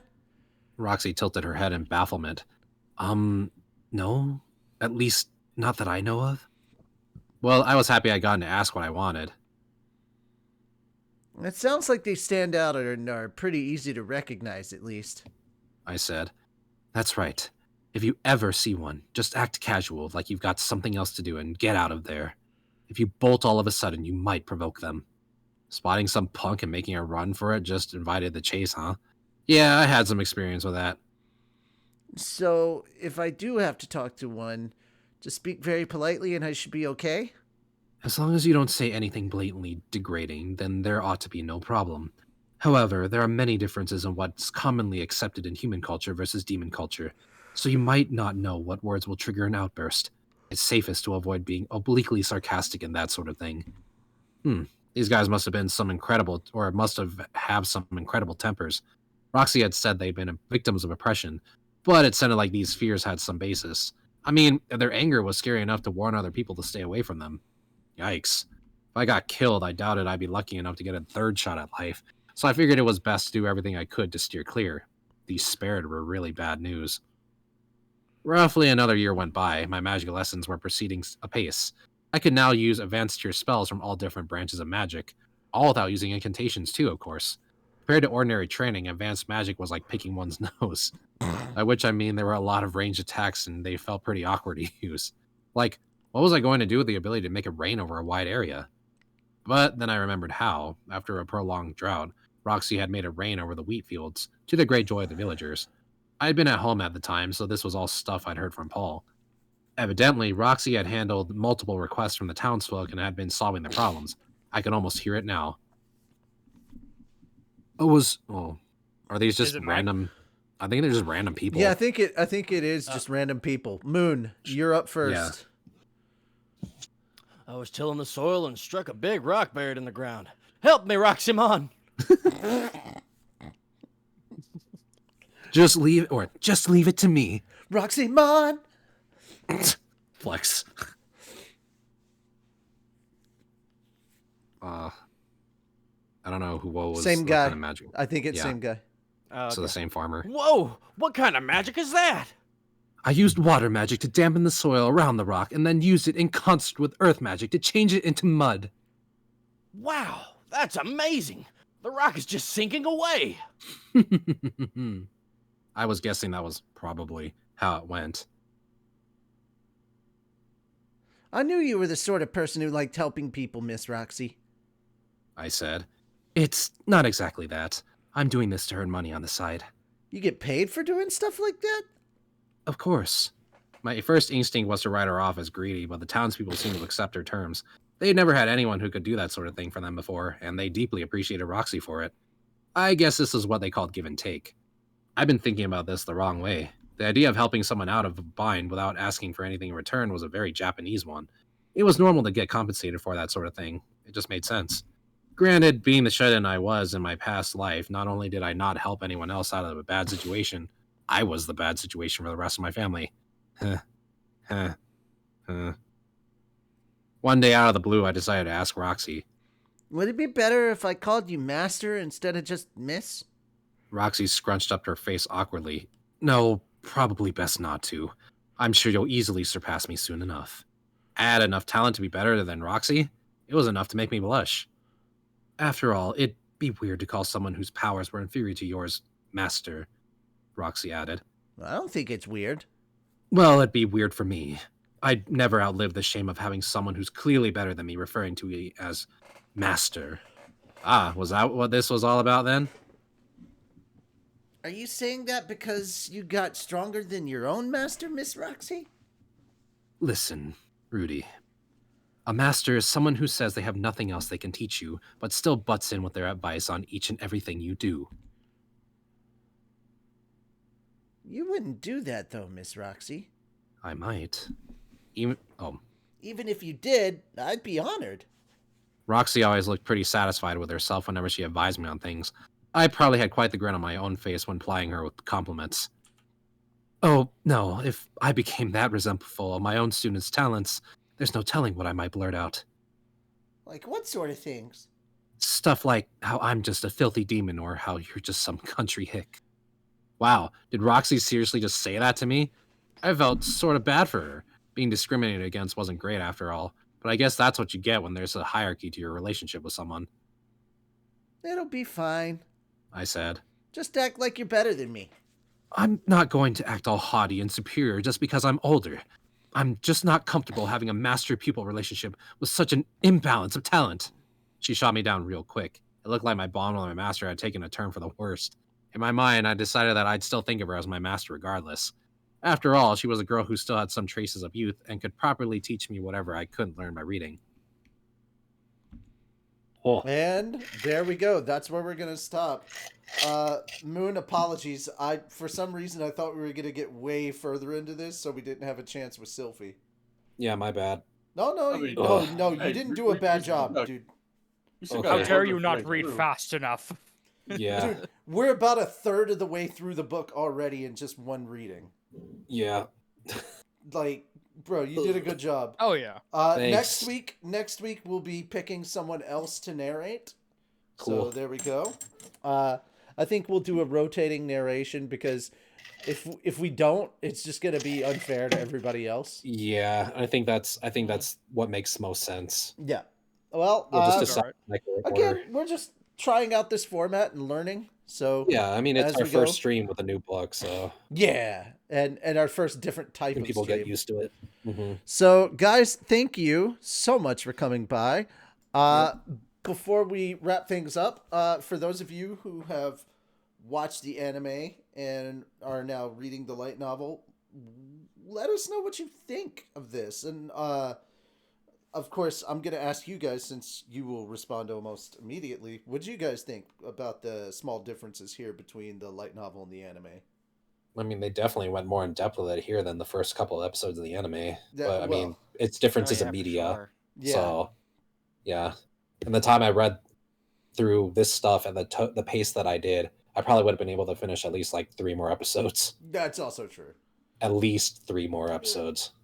But Rudy definitely feels a lot more different now that you're getting a more introspective look at him, I think, right? I still now know the reasoning why he made that face. Getting to actually hear More so. a lot of thoughts that weren't It's like- vocalized in the It's show. probably for the best I'm somewhere. kind of glad that, yeah. Yeah, he's I way felt really hornier than the gross book. reading. He's way hornier in the book. Oh, you felt gross, bro. Listen, Let me- I'm a pretty gross man. But this guy is like, ooh, Let me explain something to you. Okay? yes. We haven't Yes. even gotten into the stories about Paul yet. Oh. He's not exactly the best person either. And I let me can't tell you- wait. let me tell Am you I going to be the narrator for that one? let me tell you real quick that whatever lasciviousness or debauchery or things that make your skin crawl that Rudy or Paul would get up to are absolutely nothing compared to the nobles. Yeah, okay. Oh, okay. Gross. When I sit here and tell you that the anime bad. has toned down a lot of what is in the light novel, I am not kidding. Fuck. The nobles are fucking lecherous, Bastards. disgusting bastards. Like, Yeah. they cross a lot of lines Rudy wouldn't even think about. So if I have to get to that position, I have to voice them. Do I have to give them like the fucking nasty, like oh yeah, anime minion voice? Make them sound as shitty of a person as you can imagine. Yeah. Oh, cool. I'll tell Okay, you I which can do ones. that. I'll tell you Just which ones are imagine the okay and voice which of an ones are ugly not. bastard, and you're there. Should I do the pig snort and everything too? Yeah, sure. Like why not? fucking Gordon. Here, Mishy. That's right, my dear. All right. That's so stupid. I love it. Yeah. All right, I am guys. the ugly bastard in the light novel. country. All right, guys. Thank you so much for coming by and hanging out while we tested things out here. While we do Really something. do appreciate it. We'll see you all next time. I think we're gonna go raid. Shadow Legends. I was hate thinking you that for too. that. Yeah, I know. I hate you for that. That's so Yeah. terrible. Yeah, I know. Let's see. Wait, it's not not sort by for you. Wait, what? What? Why is it not showing any of the people that we follow? I know that people we follow. At least Director Nasty's online. Yeah, I was gonna Oh. say. There we go. Following. That's what I was looking for. Turtles and shit. Following. Director Nasties. Yep. There we go. Yes. So we're gonna go ahead and raid Director Nasty, who appears to be playing Mario Party. Ooh. Give them a Konosuba. We're gonna call it the Konosuba raid. If you don't know, Director Nasty's in Konosuba Abridged. Not like a main character or anything like that, but we did put him in there. Oh. So we're gonna do Radical. a Konosuba Okay. raid on him. And that Radical. will be Why that. would there's a section for Mario Part, like for the newer Mario Parties. I don't know why. Heck, there's one for the older ones. I don't know why. So just chatting. everybody in all caps type Konosuba raid in his chat when the raid begins, okay? Mm. And there we go. Guys, thank you so much. We'll see you next time. Take care and bye-bye for now. Bye. Bye. Bye-bye. Okay. Let's